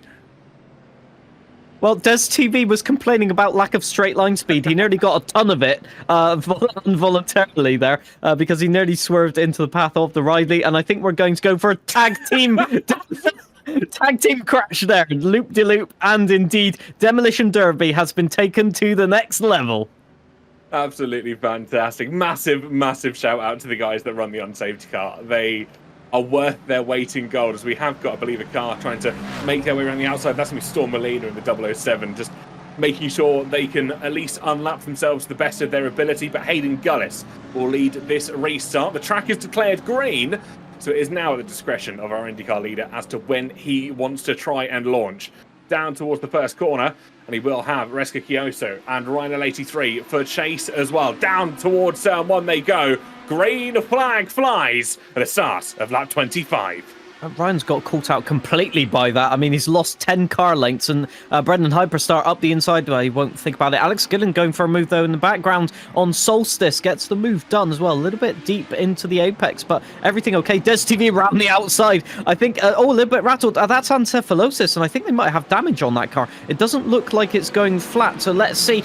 We've got, Des TV off, spun round. Not exactly sure. Didn't see what happened there, but some sort of contact has been made, probably. I can't can't presume that's the curb once again. It could be, though. Nobody needs straight line speed if you're not facing the right way. Only Somehow he's ended up in the right portion of the circuit.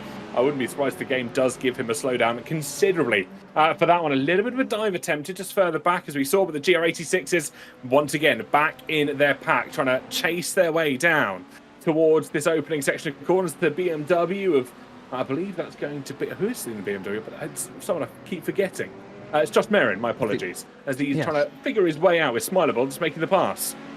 Yeah, indeed. A lot of chaos here. I think Des TV taking the rallycross track configuration there of Daytona. I know that one quite well. So not the fastest of pace in the GT3 car, that's for sure. But yeah, definitely, I think there's just a lot of people just trying to gain positions. Josh Merrin hasn't really featured in the GT3s like he did in the IndyCars. Maybe just taking some time to get up to pace, but it's certainly coming to him now as we have an overtake for the lead as well. Possibly Reska Kyoso trying to go around the outside. But also Brendan Hyperstar challenging Reska Kyoso, not being able to do it, but Brendan Hyperstar will go around the outside of Ryan. It looks like Ryan's just got enough pace to slam the door shut. Yes, he does. He sets the fastest lap of the race so far as well. So it's just confirming that at the front of this IndyCar pack, there are so many people on the pace this time out.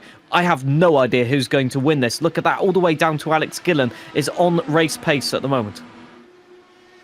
Certainly so. We still see Reska Kyoso trying to get the better of Hayden Gullis through every single part of this international horseshoe and just trying to spot the weaknesses in Gullis's game at the moment, and that is where they'll be able to maybe make the moves work in towards the oval section. Again, Gullis goes deep. This could be the opportunity for Kyoso to go down the inside.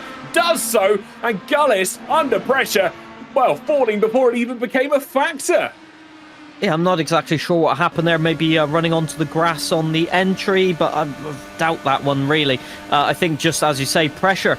And this means that also Hayden Gullis may be able to challenge into the bus stop chicane. Ryan thinking about it as well. But I think it's just a case of possibly tyre temperatures. Ryan having a disastrous exit. Lost about 5 car lengths there. Where's Brendan Hyperstar? Nowhere to be seen at the moment. But yeah, these two at the front. Reska Kyoso is going to be re-overtaken by Hayden Gullis, using that overtake, saying, I am in the lead of this race. I am the main character at the moment. I'm retaking the race lead no matter what. I'm intrigued to note here, John, Reska Kyoso has only used 5 seconds of their possible 200 of push to pass available to them in that car at the moment, and they do see the GR86 just ahead of them. They are going to have to split the difference. Hayden Gullis goes to the left on towards the grass. Ryan L83 gets the move done, and Brendan Hyperstar as well gets an easy pass, as does Lamp and Gullis as they, I think, can only be described as going from bad to worse here. But this is what the GR86s are here for, and it's just causing a little bit of carnage. Hayden had nowhere to go, no forethought into that. Oh, and the grass on the tyres as well. He did well to save that, to be fair. He's out in front of Alex Gillen, which I'm sure Alex will be very happy about as well. But yeah, Reese in the GR86 didn't really do anything wrong. You know, they just held their line. I think just Hayden had no choice but to try and go around the outside or lose all of those positions anyway. Luckily for them, it didn't end in the wall. And Cephalosis here going very slow. What's happened there? Sparks around the outside. You've got Stroop Waffle trying to get through the inside, so doing the reverse maneuver. Sparks wide, and Cephalosis defends it, so I'm not sure what caused that the start there with the Cephalosis going slow, but it's worked itself out. Chesnoid and Joshima's also there for P5 as far as I can tell, just battling, and it looks like, I think Chesnoid has got the move done. Yes, there you go, Chesnoid and McLaren. Oh. That's Hayden Gullis in the wall, and indeed missing the front wing on the exit of the Le Mans chicane, over the curb and into the very ouchie, and that's going to be a tow to the pits, I think. Yeah, I think we have got unsafety car out, at least carrying on in the pits. He's going to try and drag that car as best as he possibly can. Alex Gillen will be very thankful for the extra position that he's gained. And there we go, yeah, unsafety car. Unsurprisingly, making an emergence from pit road after having their own mechanics work on that car after the collision that we saw slightly earlier on. Quite a few drivers taking the opportunity to dive into pit road. Fuel up now for what will almost certainly be the last time in this race. They can go for just about 17 or so laps, maybe a little bit longer than that, but without a doubt will be making it to the end of the race if they choose to pit, that is.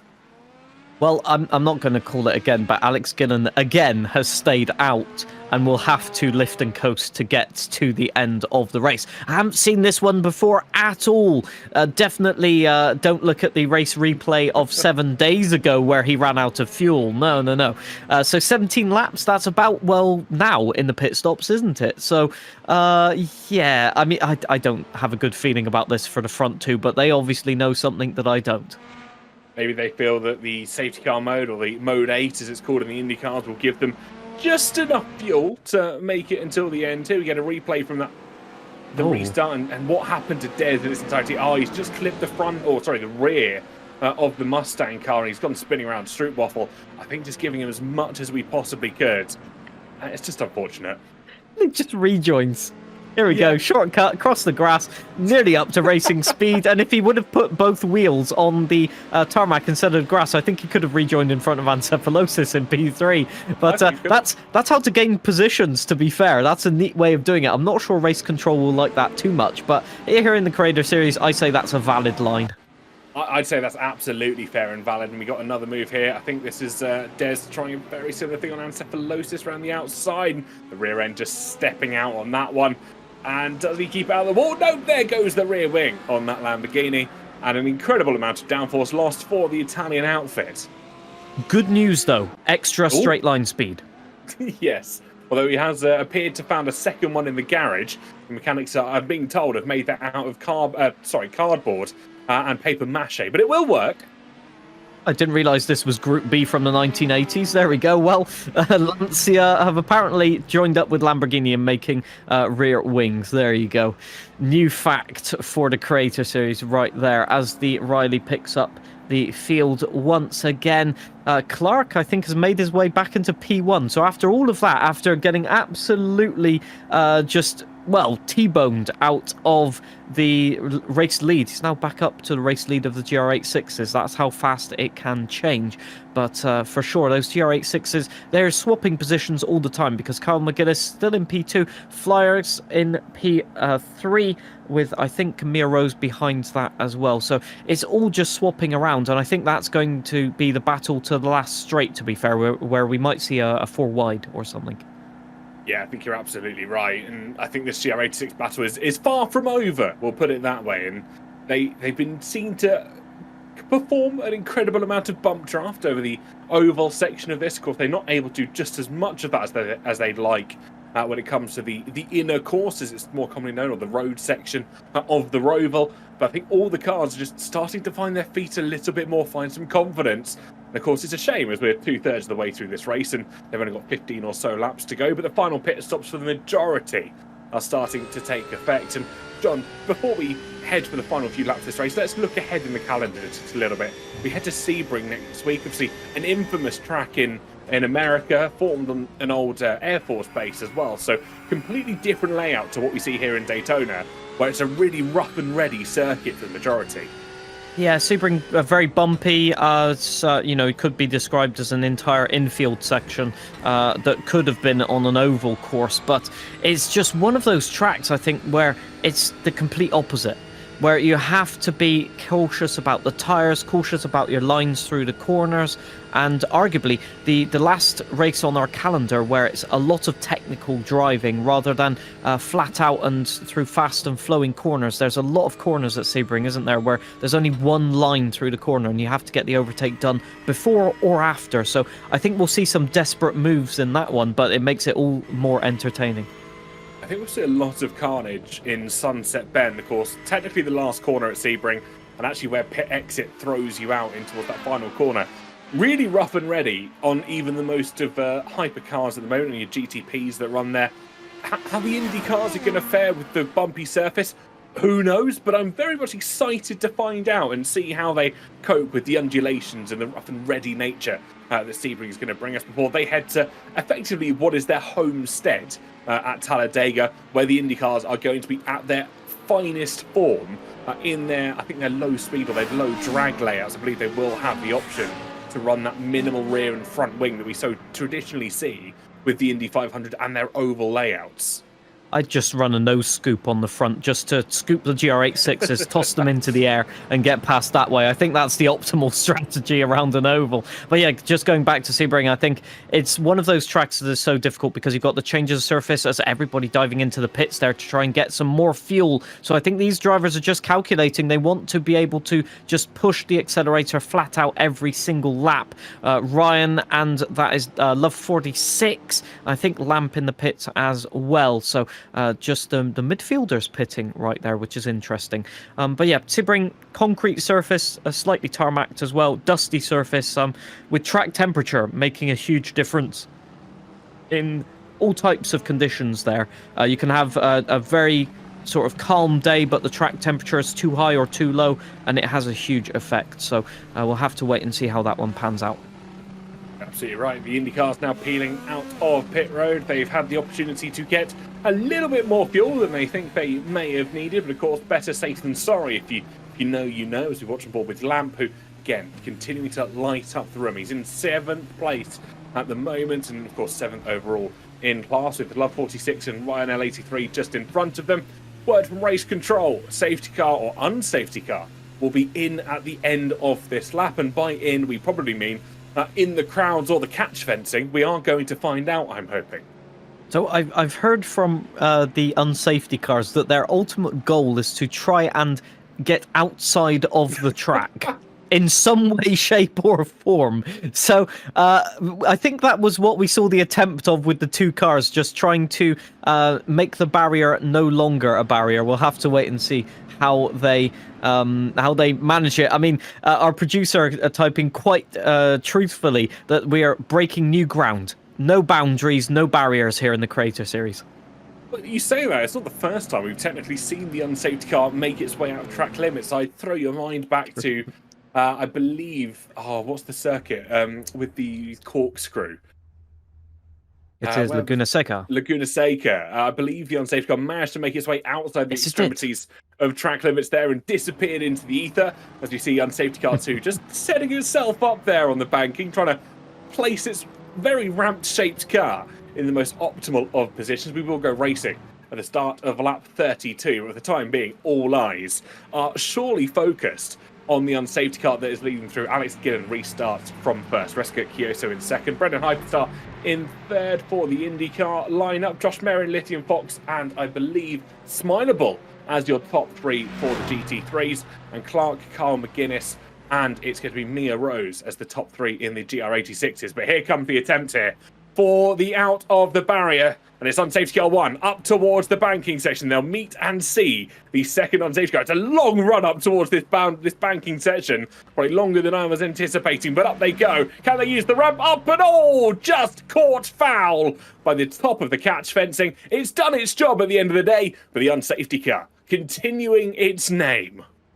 Yeah, a little bit like a long jump one there, and just trying to vault it backwards over the barrier, not quite knocking the bar off of the top there, so it's an invalid run, sadly, but a good attempt, though. I'll give it an 8 out of 10. Alex Gillen has gone really early, catching out Brendan Hyperstar. It's always the car in third place that gets caught out. I'm not exactly sure how that works, but there you go. Ryan pushing the push to pass. Solstice getting a good restart, but also I think Lamp just completely dropped there. 1.2 seconds around the outside. Reska Kyoso, here we go again for the lead. So Alex has held it, not even until turn 1, although that's the late breakers. Alex just finding no grip on the inside on those slightly worn tyres. Brendan Hyperstar attacking immediately as well.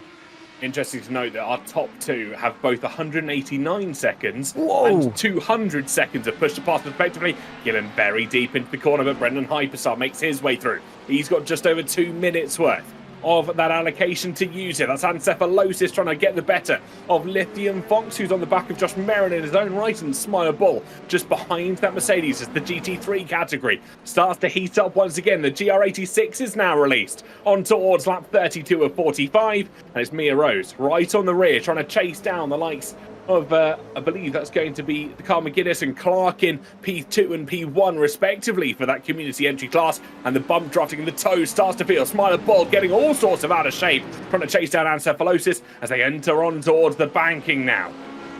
Yeah, Stropoffel has got dropped in P5 there, so that won't help their straight line speed, that's for sure. It's become a 4-car race at the front at the moment. Josh Merrin leading the race now. Lithium Fox, though, really in that Corvette has got the speed. You can see it just closing in. The diffuser and those tail lights become ever so close. You've got to spot the braking, though, for the Le Mans chicane, and you can see they're backing off. Meanwhile, here we go. Brendan Hyperstar, a move on Reska Kyoso around the outside. Alex Gillen has been dropped a little bit here. Ryan L83 still stuck behind Solstice as well, so it's all kicking off. But meanwhile, Reska Kyoso going for the defensive line. Brendan Hyperstar looking for the cutback, but it's not happening, and Alex Gillen is still there to do the switchback. Lamp sets the fastest lap of the race, a 31.8. That is incredible pace. Ryan up the inside on that rubbered-in line. You can see it now on the track, and you can see what a difference that makes. 2 car lengths is through, and Lamp is through as well. Absolutely stunning racing at the moment, and still drivers yet to deploy their push to pass. Alex Gillen has not pushed that pass once, as Ryan L83, I believe, just goes slightly deep there, inviting Solstice to maybe have a bit of a sniff down the inside. Not quite this time around. You see Hayden Gullis and Love 46 just further behind, about a second separating both themselves from the back of this 6th place battle. And further forward, we ride on board with Hayden Gullis. You can see the train that he's wanting to try and catch up to, and that's the lone GT3 as well, just on the exit or the outside of the extremities of the banking. I believe that's going to be the Aston Martin Storm Molina, still not back onto lead lap proper, so they will have to try and navigate as much traffic as they possibly can do. Alex Gillen still just sat with 200 seconds worth of push to pass. When is he going to use it?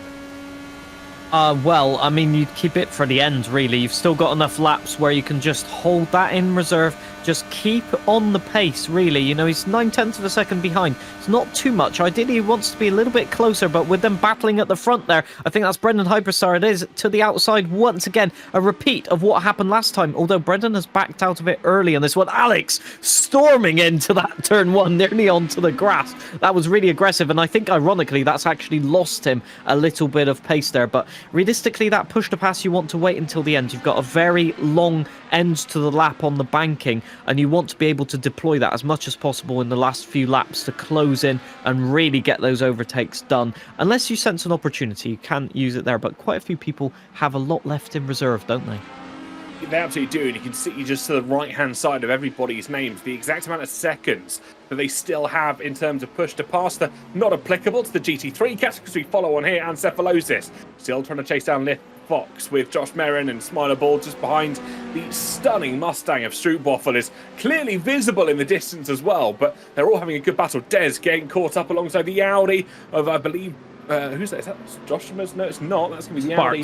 Sparks, it is. That's the one I couldn't find on my key for the briefest of moments, but they're all just trying to follow in or settle into the order here, because they have got just over 10 laps to go now.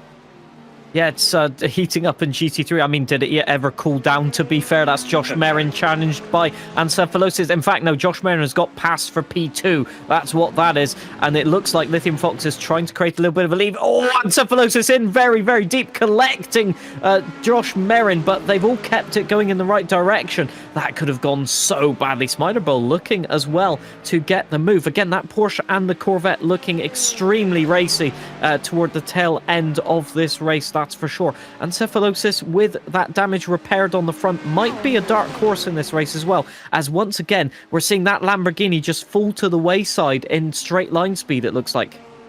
It's certainly been their downfall over the course of this race, hasn't it? They've looked idyllic in the middle section.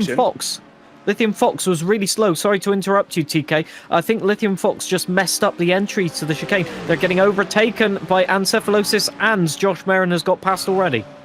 Yeah, they've got a slipstream, though, which could pay them favours towards the first corner. I think you're right, they might have got a bit of a slowdown there, just taking the Le Mans chicanes a little bit too aggressive, but in towards the first corner now, surely not too wide between Lithium Fox and Ancephalosis. This normally doesn't end well in towards the opening corner, and it's done rather well. Navigated fair but firm between the two, as Ancephalosis does just have to settle for third place at the moment. They've got Smiler Balls for company, and I think Smiler Ball's just happy playing the patient game, just waiting to see what happens, because he knows the lead hasn't been dropped forwards. Indeed, it's right there. You don't really have to challenge it for it at the moment. It's keeping it clean is the main thing. Interesting that we could see in that corner the International Horseshoe. As wow, Spider-Bull really got really close to encephalosis there. You can see the Mercedes is very strong in the braking phase, and then the Corvette in front as Alex Ginnan enters the pit lane for fuel. The strategy has not worked out. I think he's realised that, and he's pit earlier than anticipated. Well, I don't think he wanted to pit at all, to be fair, but there you go, he's had to, and that has cost him basically a full pit stop at the moment. Ryan L83 in as well, but that's for a penalty I'm seeing. I'm not exactly sure what that is for, but hopefully we can get an update on that. Yeah, Ryan L83's been black flagged according to the systems. I wonder what that might be for. It looks like he might have also disappeared, but in towards the pits to try and serve that and figure out exactly what is going on. But we watch on board with the GT3s, on board with Smiler Bully. He's got encephalosis just in front of him, and of course the likes of Lithium Fox and Josh Merrin, who's still leading that GT3 category. It's up in the front, Rescue Kyoso looking to try and make an impression on Hyperstar in front. I'm curious as to why Gillen's had to pit. I almost certainly there has to be a fuel thing, right? Yeah, 100% fuel. I think he's just done the calculations, and he's looking at his race fuel, and we're about 10 laps from the ends now. So he's done half of his race stint, and he's looked at the fuel. If it's below half, he's not making it to the end, and I think he's just decided to pit right now in anticipation and hopes that there's an unsafety car. As meanwhile, look at this, 6. I can't count apparently. 6 GR86s in a line. This is incredible. Clark still at the front, followed by Carl McGuinness, followed by Mia Rose and Ben Serda. Still the top 4 the same. DM Gal, P5, and Flyers, I think, was P6 there. So they are still bump drafting, still having the time of their life, still acting as mobile skittles in the bowling alley. What's fascinating to see is the lean on these cars, especially the GR86s. They come through that banking, and how compressed the outside suspension is on these cars, because it's pretty much at its absolute minimum extremity as they're trying to get the cars turned around the long banking that we have here at Daytona. Who knows what it's going to be like when we have to head to Talladega within the next few weeks, but they're fantastic battling for all the community entries, and fair play to them. They've turned up each week and had some of the best battling that I think we've seen. Oh yeah, for sure. The driving has been absolutely incredible, and just the determination and grit to get back racing again if they've been taken out. You know, they've been so I'd say composed as drivers, probably not on the microphones as they say, but they've not taken it personally. They understand it's multi-class racing, and they've been just giving us arguably some of the best entertainment we've seen all season, and I've just got to give credit to them all at the moment. But that being said, it may get a bit less clean as we enter the last 5 laps of the race, because then they have to start thinking about track position. You're absolutely right, and that's where the battle will start to come into its own fruition, because of course they will just start to care less about bump drafting the other cars around them and start caring more about exactly where their car is placed on the circuit. We ride on board with Josh Merrin, the leader of the GT3 category, in towards the horseshoe section and just controlling the car as much as he possibly can. The BMW, known for being stable over the curbs and especially been beneficial for the source of the course of this season so far, stepping in as a good reservist for the majority of these races, albeit not necessarily frequently in the GT3s. Well, I mean, when he does jump in the GT3s, he makes his mark, as they say, leading the pack at the moment and creating a little... Oh, that's Ryan, I think, collecting love. That's Lithium Fox, and also Smiler around. I mean, incredible stuff. I can't believe how that's happened in the short space of time. I think that's serious damage on Lithium Fox's car. So Ryan just goes in too deep, gets a snap of oversteer, corrects it, but that also seals Lithium Fox's fate, effectively. I think we've just seen vehicular manslaughter here at Daytona Speedway, as Ryan L83 will not get away with his crimes. If race controller watching, feel free to black flag him for the second time for that move that he has just pulled. But we are still seeing the race continuing on. We've got just over 7 or so laps to go here in Daytona. I don't think we'll see another appearance of the unsafety car, because of course we've reached that sort of period in the race, don't we, John, where they don't want to bring it out unless they absolutely have to. They want to let the racing flow to a natural conclusion. Yeah, for sure. And we've got some great on-track battles as well, so it doesn't make sense to break those up. Carl McGuinness has been in a crash. There you go. There it is. It's happened. I think that's DM Gal as well, and I think that might be, we'll have to wait and see, but might be an unsafety car, not quite sure. But DM Gal collision with Carl McGuinness as far as I can see, and that just caused chaos. I'm not exactly sure who got caught up in that as well, because I did see a car that got hit and then went immediately to pit road. Yeah, we'll get a replay of exactly what quite happened, but I think this is a case of all three classes. Oh, no. Oh, no, it's not. It's just where the bump drafting's gone wrong. And there's the collision, unexpectedly. I think it was just, I believe, just GR86s that were caught up in the end there. It was Hayden Gullis with the most amazing of saves right at the death, but managed to keep his IndyCar in one piece. Yeah, I'm pretty sure there was a GT3, but I'd have to have another replay of that, to be fair. There was so much going on. And yeah, I think it's just there is a unsafety car called. We're getting confirmation there. So yeah, too much debris on track. That's it just is what it is. I mean, the whole pit straight is just a litter of GR86 debris at this point. I think it was just Clark bump drafting, and I think just tapped the slight wrong way. Carl McGuinness went round into the barrier passenger at that point, and then collected by some other cars. I'm not sure if we can get a reach. So this is after the incident, and just the irony of it is they have to do an entire lap because they're past pit road. So yeah, this is just on board. I think this was Carl McGuinness. So Carl gets spun round. Yeah, there's not much you can do there. And there, yeah, it is. I think that was Joshima's that was caught up there. I think there was Ankura. That's an engine. Yeah, apparently there's... That was gear, but yeah, that was just an interesting shot. I believe what would have been the bumper of the car second, but they are so close to the car in front. They were quite literally in the gearbox of the car in front. I believe just we're going to get... Is this a replay of what exactly happened? I think this is a replay, yeah, yes. You just see so the front a little bit of wiggling. Loose. Yeah, a little bit of wiggling already, and yeah, just escalates from there.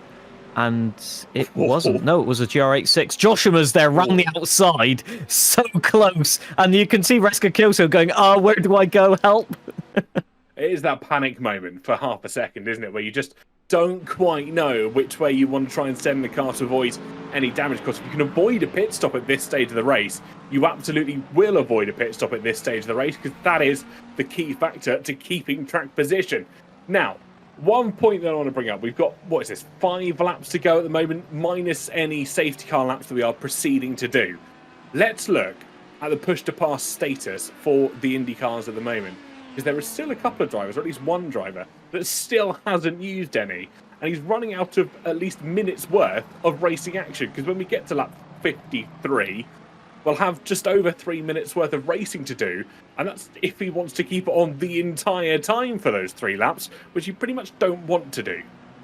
Let me guess. Let me just make a guess. He doesn't have a button configured, does Alex Gillen? And that's possibly what I'm imagining. Surely he will have used at least 1 second of push to pass at the moment. But I think it's just that case of, well, I'm in the race now. There's not much I can do. I can't just tow to pit lane to edit the button. So, yeah, not quite sure on that one. Reska Kyoso's in a great place in terms of that overtake mode, or push to pass, as they call it. So, yeah, there's quite a few drivers, though, like Love 46, have run out or that are in the space of running out. Hayden Gullis has been very aggressive in the lead of the race, trying to retake P1, trying to just maintain that position. Yeah, and now we're just waiting for the final few cars to catch their way up. Lithium Fox in the background, and I believe a couple more of the community entries just peeling their way through in towards the Le Mans chicane. And it'll be interesting just to know how this race is going to go. Let us know, and I'm going to say this again, with 5 laps to go here at Daytona. Let us know in the live chats down below who you think is going to take the win over all 3 classes, whether that be the winner in the IndyCar, the winner in the GT3 category, or even the winner for the community entries in the GR86s. Who do you think is going to take those top spots? I think my money at the moment here, John, I think, as you said, Reska Kyoso, with the insane amount of push to pass they still have at their disposal, assuming Gillen hasn't got the bottom bound like we're suspecting, that is going to be, you know, a controlling factor in these final few laps.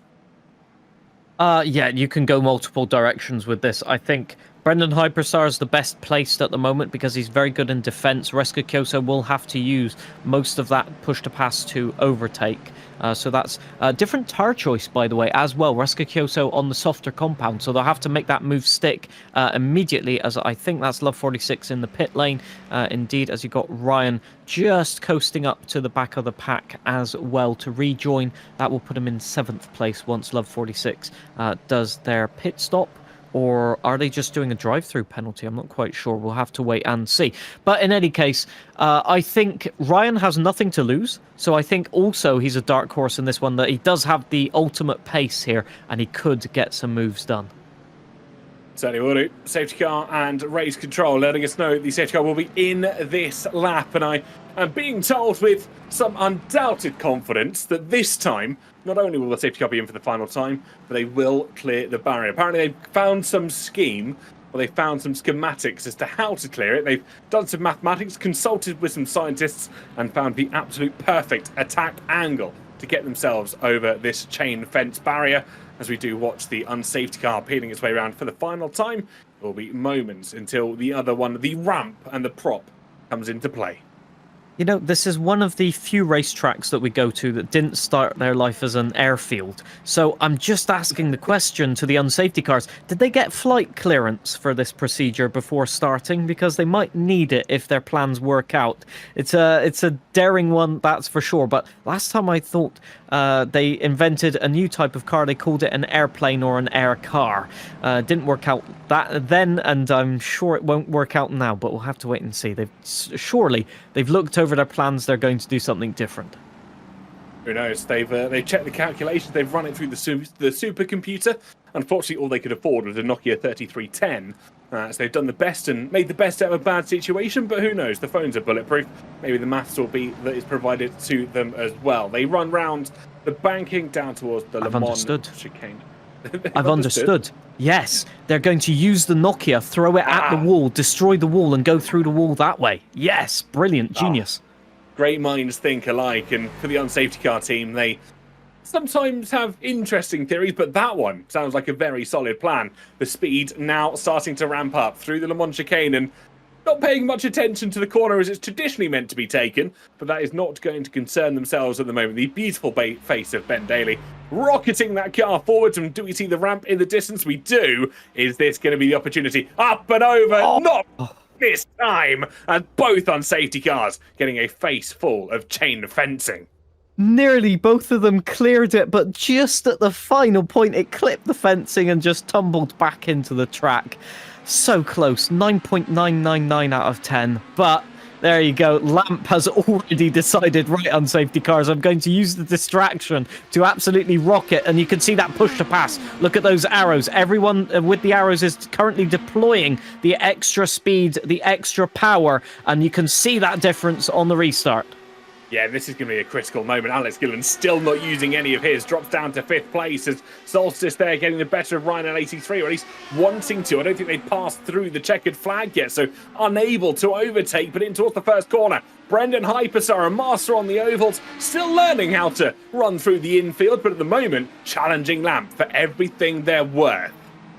Yeah, for sure. And look at those Red Bull tyres on Reska Kyoso. That's going to be a danger, isn't it? Meanwhile, in the GT3s, Josh Merrin still leads. Ancephalosis P2 at the moment. Joshima's has... Oh, no, that's Lithium Fox that has spun round. I'm guessing that's on the curbing. They're going to get caught by the GR86s. This might present an opportunity to get some overtakes done. The GR86s, I think, were braking or lifting off just in anticipation. Clark's going to have a really difficult task here to defend, as that will be Mia Rose trying to get up the inside, but Lithium Fox still squealing the tyres out of the International Horseshoe, but no overtakes done. Very close, and that's Reese being attacked for P4 as well. This is just drama, absolute cinema on the restart. Not for the first time, as Clark had to slam on his anchors to avoid hitting one of the faster, in theory, cars over the course of the second. That's Brennan Hyperstar getting the better of Lamp in towards the Le Mans chicane, on towards what will be the final 3 laps of racing, 43, 44 and 45. And as it stands, burning every single ounce of push to pass that he has at his disposal. But Lamp behind has more. Ryan at 83 behind has more. Alex Gillen's found his button, everybody! I was about to point that out. He's absolutely hammering that button at the moment. Ironically, he's been overtaken again by Ryan L83. So, yeah, I'm not exactly sure what's happened there, but definitely the fastest laps falling 1:31.0. That's 0.8 of a second improvement. That extra power counts, doesn't it? You wouldn't find that down at Aston Martin Honda, would you? But you have Reska Kyoso attacking Lamp at the moment. But again, I think those tires are just overheating. Sure, they've got more grip. Sure, they're a softer compound. But it doesn't matter when they're about 1 billion degrees. Brendan Hyperstar looking comfortable at the moment in P1. Does Lamp have anything to try? Can Hayden Gullis do anything about it as well? I think what we're going to see is this field compress towards the last lap. Yeah, five-way fight as it stands for the lead of the IndyCar field, and it's looking like a very similar story in the GT3s as well. Josh Merrin still leading, with Ancephalosis just behind him as well, as Sparks and Smiler Bull as the top four. The GR86s going side by side in towards the first corner. Mia Rose looking to put pressure on Clark, but can't quite get it this time around. Looks for the optimal entry in towards the corner, but they can't quite put as much pressure as they would have liked. Clark still holding that upper advantage. Back up at the front though, the IndyCars still side by side, still racing against one another, as this is Reska Kyoso right on the back of Lamp, looking round the outside of what is a more traditional IndyCar layout on the oval, down towards the opening section of corners. Brendan Hyperstar now burns, but look at the battery that Reska Kyoso has at their disposal in towards the first corner. Down the inside goes Hyperstar. It's going to be a hold by Kyoso trying to swing around the outside. Whoa. Little bit of a slide there as the tyres just overheat, and Lamp finds their way back through. Oh, that was so much overtaking, and they've just ended up in the exact position they were in. Ryan so deep into the corner, and that is going to allow Hayden Gullis back past Ryan on the Red Bull tires as well. So I think what we're seeing is just the tires overheating there, especially on the infield section. So they've got to be really careful in that. Reska Kyoso still hounding the back of Lamp there, absolutely pushing him around the corner. Same for Ryan. He's looking for a way past. He needs to make it work now, and is really just running out of time at the moment. Can Reska Kyoso get a good exit? They're catching, so oh no, Reska Kyoso, a little bit of a snap just when you don't need it. They're deploying energy. They've got energy to deploy, but so has Lamp for the moment. Interesting to note, Hayden Gullis, the only driver on the harder compounder tyre, between 3rd and 7th on this field at the moment. Everybody else opting for the softer compound. Alex Gillen finds his way up to 6th place now. Have Ryan 83 just a few seconds up the road, shortly too late to try and mount a charge, but back to the GR86 field, and it's still Clark and Mia Rose becoming inseparable down towards the Le Mans chicane. Are they going to be able to find any way past one another in towards this braking zone? Or sorry, as they head through down towards turn 1, my apologies. And it's still Clark that leads the GR86. Oh. The IndyCar splitting the GR86 field, as that's going to be Brendan Hyperstar and Lamp going left and right. And this is where we're going to start seeing carnage and chaos. No way. The leader of the GR86 pack. Down the inside goes Hyperstar. Lamp looks around the outside. Contact between themselves. And 3rd place in the GR86s. And surely the podium chance disrupted here this afternoon as we head on towards the final lap. I can't believe that. Just Lamp in the wrong place at the wrong time. Ryan's off as well. Just tagged, I think, a little bit by Hayden Gullis, trying to take avoiding action for the GR86s. They have not done anything wrong, but they're just in the way naturally of the IndyCars. And on that front straight there, just the two, I think P4 and P5 of the GR86s trying to do an overtake, just ended up throwing a spanner in the works at the moment. And look at that, Reska Kyoso, no tyres left whatsoever. Brendan Hyperstar will be able to defend this one potentially. You've got the Le Mans chicane coming up though, the final challenge before the end of the lap. Challenge for both driver and of course the defender as they try to dive in towards the chicane with as much guts and as much glory as they want to try and summon out of this circuit. Brendan Hyperstar, nice and smooth through Le Mans chicane. Reska Kyoso, of course, will have the dying tyres, but manages to make their way through as well. They have a little bit more push to pass as they come around the final corner. But surely, oh so surely for Brendan Hyperstar, he might be a master of ovals. Today, he proves he's a master of rovals as he runs up towards the checkered flag. But Brendan Hyperstar to win here in Daytona. Reska Kyoso will finish 2nd. 3rd place will go to Hayden Gullis after all is said and done, with Alex Gillis finishing in 4th. That is just incredible scenes right there, and indeed, we continue the drama with the GT3s at the moment. Actually, looks like Clark will be the next one to cross line. Will it be Miros or will it be Clark? It's going to be a drag race to the line. Miros just taking the side slipstream. Who's it going to be? There's a bit of bumping and argy-bargy happening. Will they make it to the line at all? Miros just not being able to get it done. I think just getting all sorts out of shape, and Clark, oh, and they're at the end as well to collect them. So that is Clark winning as well. Miros, meanwhile, here, Encephalosis and Josh Merrin have come to blows in the Le Mans chicane. Josh Merrin looks to have this one under control, but Encephalosis is fighting. They're giving it the argy-bargy, aren't they? Once again, they both want this victory. It's going to be a drag race across the line once again, and it looks like Josh Merrin will take it by the skin of his teeth. Interesting, there was some braking going on around the final banked turn.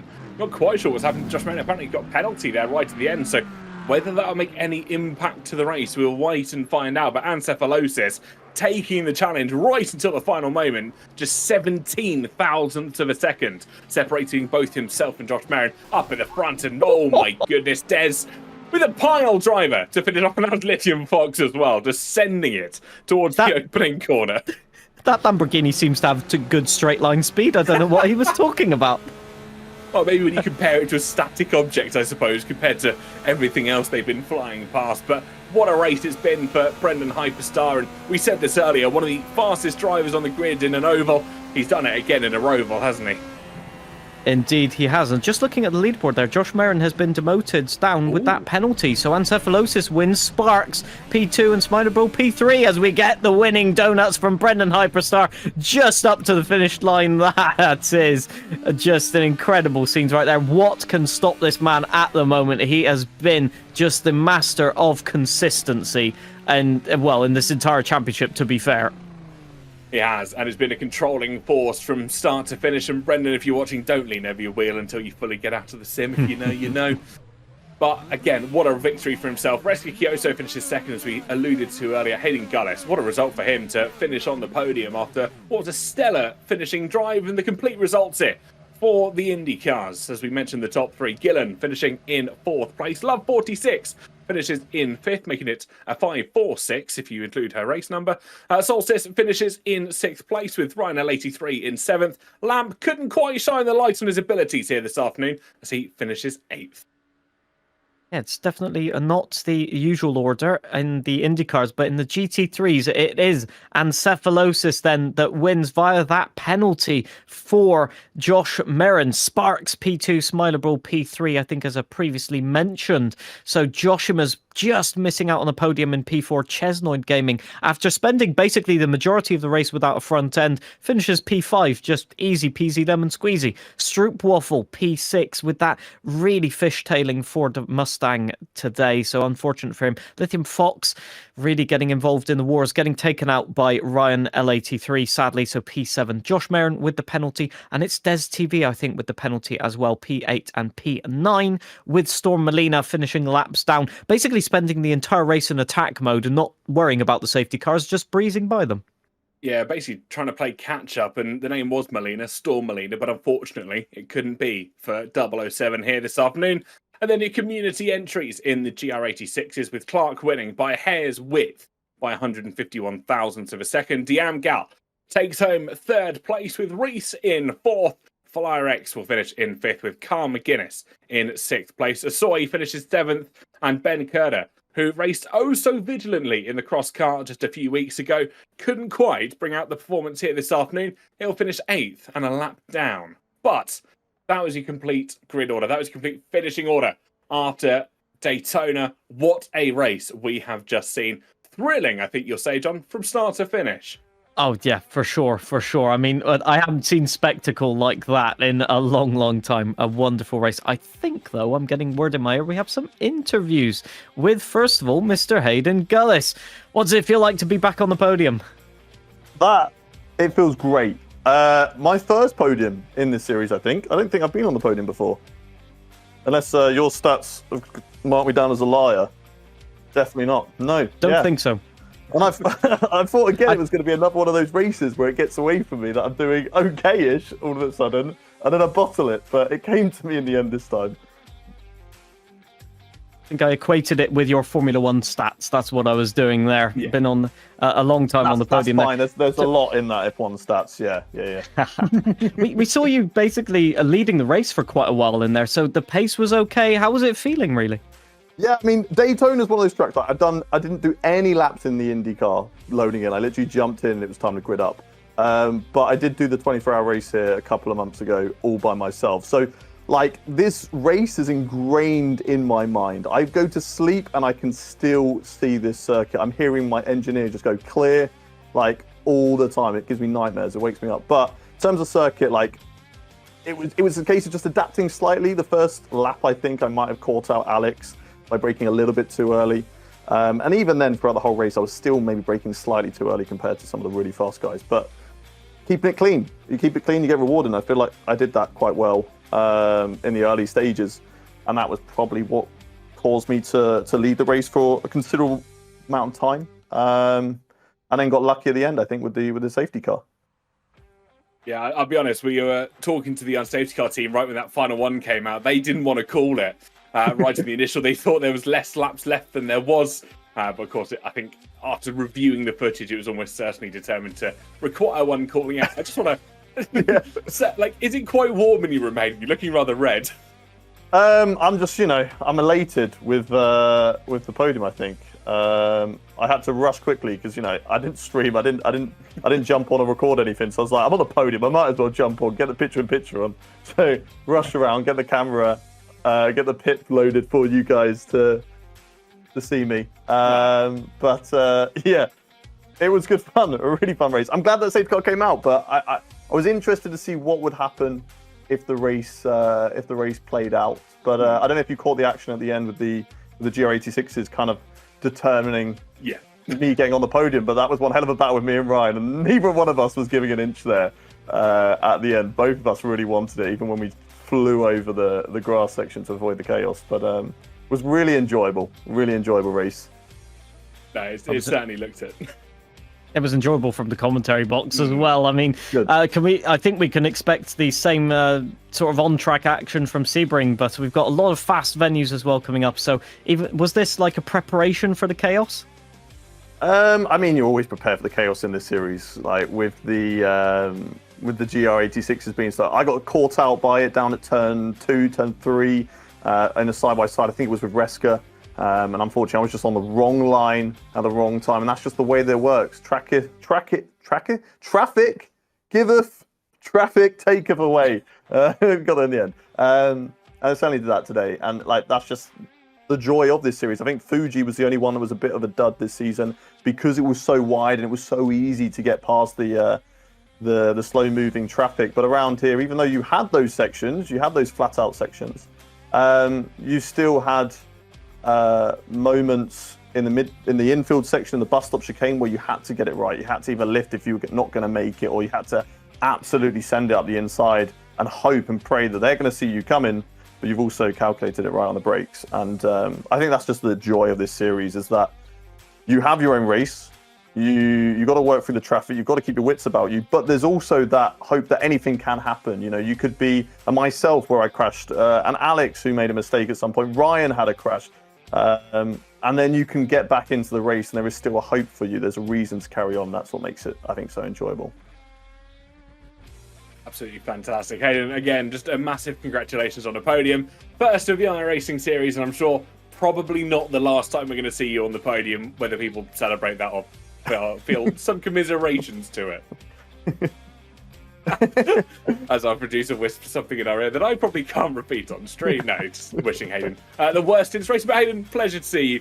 Thanks you. For putting your picture on right at the end, and best of luck for the next few weeks as well. Thanks, guys. Thank you. Thank you so much. Hayden Gullis, everybody. P3 for the IndyCar class.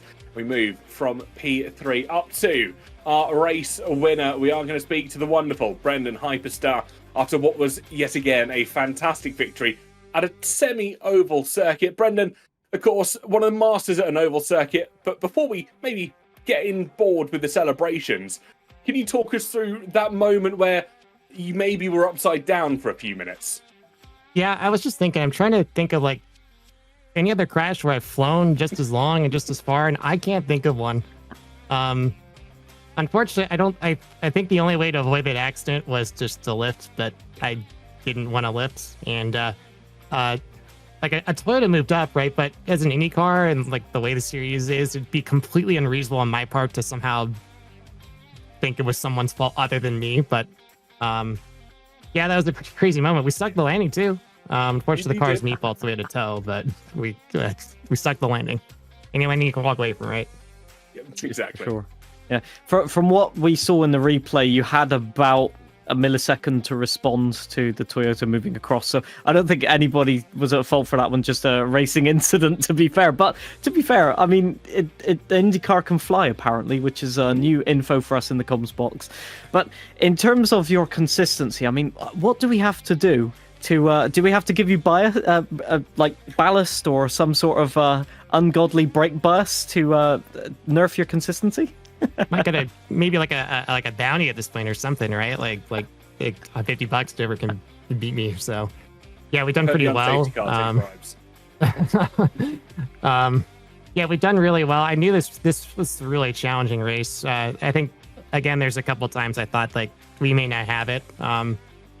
And Lamp definitely had more push to pass at the end, which like we'd almost used too much in the previous laps just trying to get away and build a gap. So I was fortunate the traffic worked out kind of the way it did. Definitely the Daytona 24 experience helped as much as it could anyway. And it's a little bit just trying to be patient, also a little bit of luck too. And all the Toyotas in front of me eventually took their racing line, so I was offline, be able to beat past my acceleration. So we were barely able to do it, but Lamp and Reska kept us honest, and Reska went all in going for reds, and I knew I was going to have to really push as hard as I can before I'll say like if the safety car is like one lap less, I think this was probably Reska's race, because otherwise the primaries were overheating a lot, but the reds, you got like a lap or two, and then the rear grip out of corners is gone. So just thankful to pull it off, and happy to do so. That was definitely our toughest win of the season. I think obviously we head from here to Sebring next time out, a completely different kind of profile of circuit, if you will. How are you thinking about preparations and maybe rods as we head to that circuit compared to a more traditional, tarmac circuit here? Yeah, Sebring's definitely tough. Really fun circuit. It's mostly concrete, right? Because a lot of it's part of the airport, or what was an airport. So tire is going to be pretty big there too. Primaries will probably be the tire, but again, if there's a short stint the last couple of laps of this race, and yeah, you could gamble on reds for sure. With the tire change rule, you'll have to do them both. So probably not much to need it sounds high and mighty to me, but I just ran a full length race not too long ago, so there's not too much I have to do for practice. So we'll just show up and see what happens. It's quite a close track, isn't it? So a lot of turns where there's only one line through it. So do you think it'll be more a case of just finding the race pace and getting a bit lucky with the overtakes, or how do you analyze how to get the best performance next time? Yeah, I think traffic management will be key. I'm just thinking about that section before the tower corner. There's nowhere you can go, right? So it happened a couple times here, even where like I came out of the first horseshoe and there was 2 GT cars in front of me. It's like nothing. I couldn't do anything. I had to wait unless I wanted to try and drive for the grass. I thought about it and I realized that's probably a really bad idea, so I backed out. But at Sebring, there's very little runoff as well in most parts of the track, so you got to be pretty careful about the decisions you make, because you could easily go off in the wall. A lot of places, like the infield at Daytona, is just a giant grass field, so you can get away with a mistake and not hit a wall. Although if you go too fast, you could actually go across the track in the oncoming traffic. I hope that didn't happen today, or maybe I should have hoped for it. We could get some more views about some crazy crashes in addition to what we had already today. Everyone had their fair share of interesting crashes, from upside down moments to facing the wrong way in the walls, and I think everything in between, where body parts of cars were missing. Probably should clarify that very quickly. But Brendan, Absolutely fantastic effort from yourself today. We look forward to seeing you back again next week. And of course, we then head to Talladega, which is pretty much your stomping ground, isn't it? Yeah, I was just talking with chat. It's just like, if there's like Toyota's like 4 wide in the corners and I'm approaching a 255, like, like the only option is to hard brake, go to the apron, not spin out on the apron, come back up the track and also not spin out. So, yeah, well, that's going to be crazy. That one will just be, I think, mostly luck than strategy. But with the update to the IndyCar, the engine power has increased, and now it is very easy at 259 in draft. So that's going to be one of the fastest races I've ever done. Something that the IndyCars didn't need is more power to pass GR86s. We're actually geared out. If the gearing stack was just a little bit longer, we'd be above 260 easy. Oh, wow. Well, yikes. Best of luck for when we head to Talladega with those moving roadblocks, Brendan. It's been a pleasure to speak to you as always. And again, fantastic win for yourself today. Thank you. Ladies and gentlemen, that was Brendan Hyperstar, race winner for the IndyCars. We then head to Ancephalosis, race winner for the GT3 categories, who, of course, got it quite literally at the death, didn't he, John? With that penalty that was applied slightly earlier on. But I'll let you take this one forwards. Yeah, well, I mean, let's talk about that race end for a start. Argy-bargy, you have to. It's a Daytona victory. You want to go for it. But what exactly happened and how did you make it work effectively? Because you'd been in the fight for the lead the entire race. So how did you make it work? I mean, a lot happened there. I did not know that I won that race until 10 minutes after, like a while after. I was basically sitting there. Well, I was doing victory donuts, and then I got victory blasted. We saw. we got a car hug. Yeah. And then as I was just sitting there, I was like, wait, why does it say I'm in P1? And then I had to go back and watch it. So I thought that we had a proper drag race there, and that Josh had beat me fair and square by an axle. It wasn't until I went back and watched it that I saw that he went over the curb. He went 4 wheels off the racing path through the 4th corner of bus stop, and he must have had a slowdown penalty. I guess you guys probably didn't hear the comms, but there was a bit of a moment as we're heading towards bus stop and we see an 86, and I had literally just said, like, guys, I think that's pretty much it. We're half a second back. Basically, it comes down to bus stop. If he gets a bad bus stop and we get a good exit, it's possible, but it's not likely. I'm kind of reasoning with myself, and then lo and behold, an 86 comes into frame, and you hear Josh come over the comms, and he says, "Hey, 86." I'm paraphrasing here. I don't know exactly what he says, but he says, "Hey, 86, lead car coming through. Like, let me through." Basically, TLDR. He says, "Let me through." And it's a content creation series, so I didn't skip a beat. I said, "No, don't let him through. Don't let him through." Kidding, of course. Kidding, of course. And then, I'm guessing he made a split-second call. I've definitely been there. When you're right behind a car, you're trying to get around, you don't know which way you want to go. It looks like he chose to go inside to the left, but yeah, he took all 4 tires off, so he got the slowdown penalty. It's crazy. It took me 10-15 minutes to understand and believe what happened myself. It was interesting you mentioned that slowdown penalty, because as you were coming around the final banking, we saw his brake lights come on a couple of times where he was just dabbing the brakes, and I was trying to figure out where that was making sense. And John obviously mentioned the potential of that slowdown penalty. Clearly not slowing down enough as he was battling and pushing you up to the top of the banking. But it was a fantastic battle, and again, must be a fantastic victory for you. Yeah, so unexpected. I was ready for an awesome race, but that is not what I expected to walk away from today with. Yeah, I thought we were in a shootout. So the defending, I totally understood. But I guess he was going to maybe try to serve the slowdown penalty, and he's just trying to do whatever he could. But yeah, heck yeah, man, we're very excited about that. First ever Creator Series win. It's a special one for sure. And after a lot of attempts in both the WRC series and this one, it must be extra special to have it at Daytona.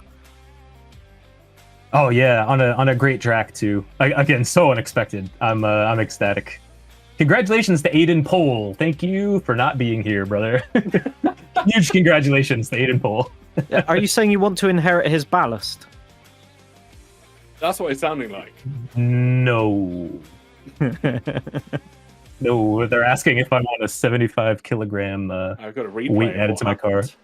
That's a we no have- thanks from me. Yeah, so we are having the replay here of the flashing lights, Josh Marin flashing the lights saying GR86 get out of the way, please. Oh, And that is very easily 4 wheels off of the line. And this is why you saw the braking, Tom, is that he was trying to get rid of that penalty. We couldn't see that, but there you go. And that was move done and dusted, wasn't it? It certainly was. And again, I think he was just trying to push Andy up as high as he could to minimise the slowdown that he had to do. And it just wasn't to be at the final time. He must be kicking himself as he came across that line, knowing he still had a penalty to his name. Yeah, it's a big one as well. Demotes him all the way down to P8, P7, Yeah. P8. So tricky one. But Ancephalosis, absolute pleasure to have you on the show. Congratulations on a win and a first win for yourself as well. And who knows, we'll see you next week out for Sebring as well. Sounds good. Thank you guys very much. Thank you so much. Ancephalosis, who won in the GT3s, who moved from a first win in the GT3s to, I believe, a first podium in the GT3. Smiler Bull joins us in the commentary box, and that is one smiling bull that is joining us. Hopefully you're picking me up. Yes, you are. Excellent. I just got a warning then. Yes, hello everybody. Not a bad one for somebody who's usually on the other side of the microphone in broadcast. So I'm delighted. I didn't expect to get a podium at all. It's only my third ever race in the Creator Series, and to get a podium, yeah. Thank you very much for taking a corner cut. I appreciate that, Josh. It's one way to work yourself onto the podium, isn't it, via other people's misfortune? But you had your own misfortunes too during the race that you had to recover from as well. So, was the car difficult to drive? How obviously you're motivated to get a good result. So, how did you make it work out at the end? I think that's what's known in the business as a lack of talent is what was causing the issues there. I got caught. I got caught with Belle when she spun at the Western Horseshoe, caused me to get suspension damage. But fortunately, there was a safety car called immediately, so I could get the pits and the fast repair done. So that saved my bacon there. And then I had a complete talent failure down at the Le Mans chicane when there was a safety car called, and I clipped the tyre bundle. So it was a case of again under safety car. Well, I'll just come into the pits and get that done and fixed. So the timing couldn't have been better for my talent failures tonight. I think we saw a couple of instances where that Porsche was definitely facing the wrong way. But as the old saying goes, safety car giveth, safety car taketh away. And for you tonight, it certainly has given the opportunities to at least climb yourself back to a podium. But just talk us through that moment where you would have seen the penalty come right at the end. How good was that feeling, seeing that podium as yours? So me and Anthropolosis, so we both figured it out at the same time. We were both in the same Discord room. I hear him say, "Wait, I'm P1," and I look, and I'm like, "I'm P3! Yes!" So yes, it was quite the moment was that. But it's after trying out the IndyCar last time in the rain, so that was challenging in itself. Coming to a track that I absolutely hate with a passion at Daytona, to get a podium is just like, it feels wrong. I guess I have to ask you then, seeing as you've driven both sets of cars now, which do you think is the most difficult to drive in the Creator Series with the, overtaking, with the difficulties? What would you say? So, it's a mix, really, because with the IndyCar, you're very much in control of when you make those overtakes on the slower classes. At the end of the day, the onus is on you to make those overtakes safely, no matter what some people think blue flags mean. In the GT3s, we were sort of hitting that traffic of the GR86s as the IndyCars were coming as well. That's the worst possible time to be able to have to come through. So I'd actually say, in terms of traffic management, the GT3s was a lot more tricky for me. But in terms of the actual physical driving, because you've got none of those aids of the ABS and traction control, I'd actually say the IndyCar was more tricky to drive. Interesting. Well, Marla, it's been an absolute pleasure to chat to you, and fantastic result again for P3. We'll see you hopefully next time when you step into that reserve seat. Which car? It will remain a mystery until the point, but absolutely congratulations once again. Cheers, guys. Thanks a lot.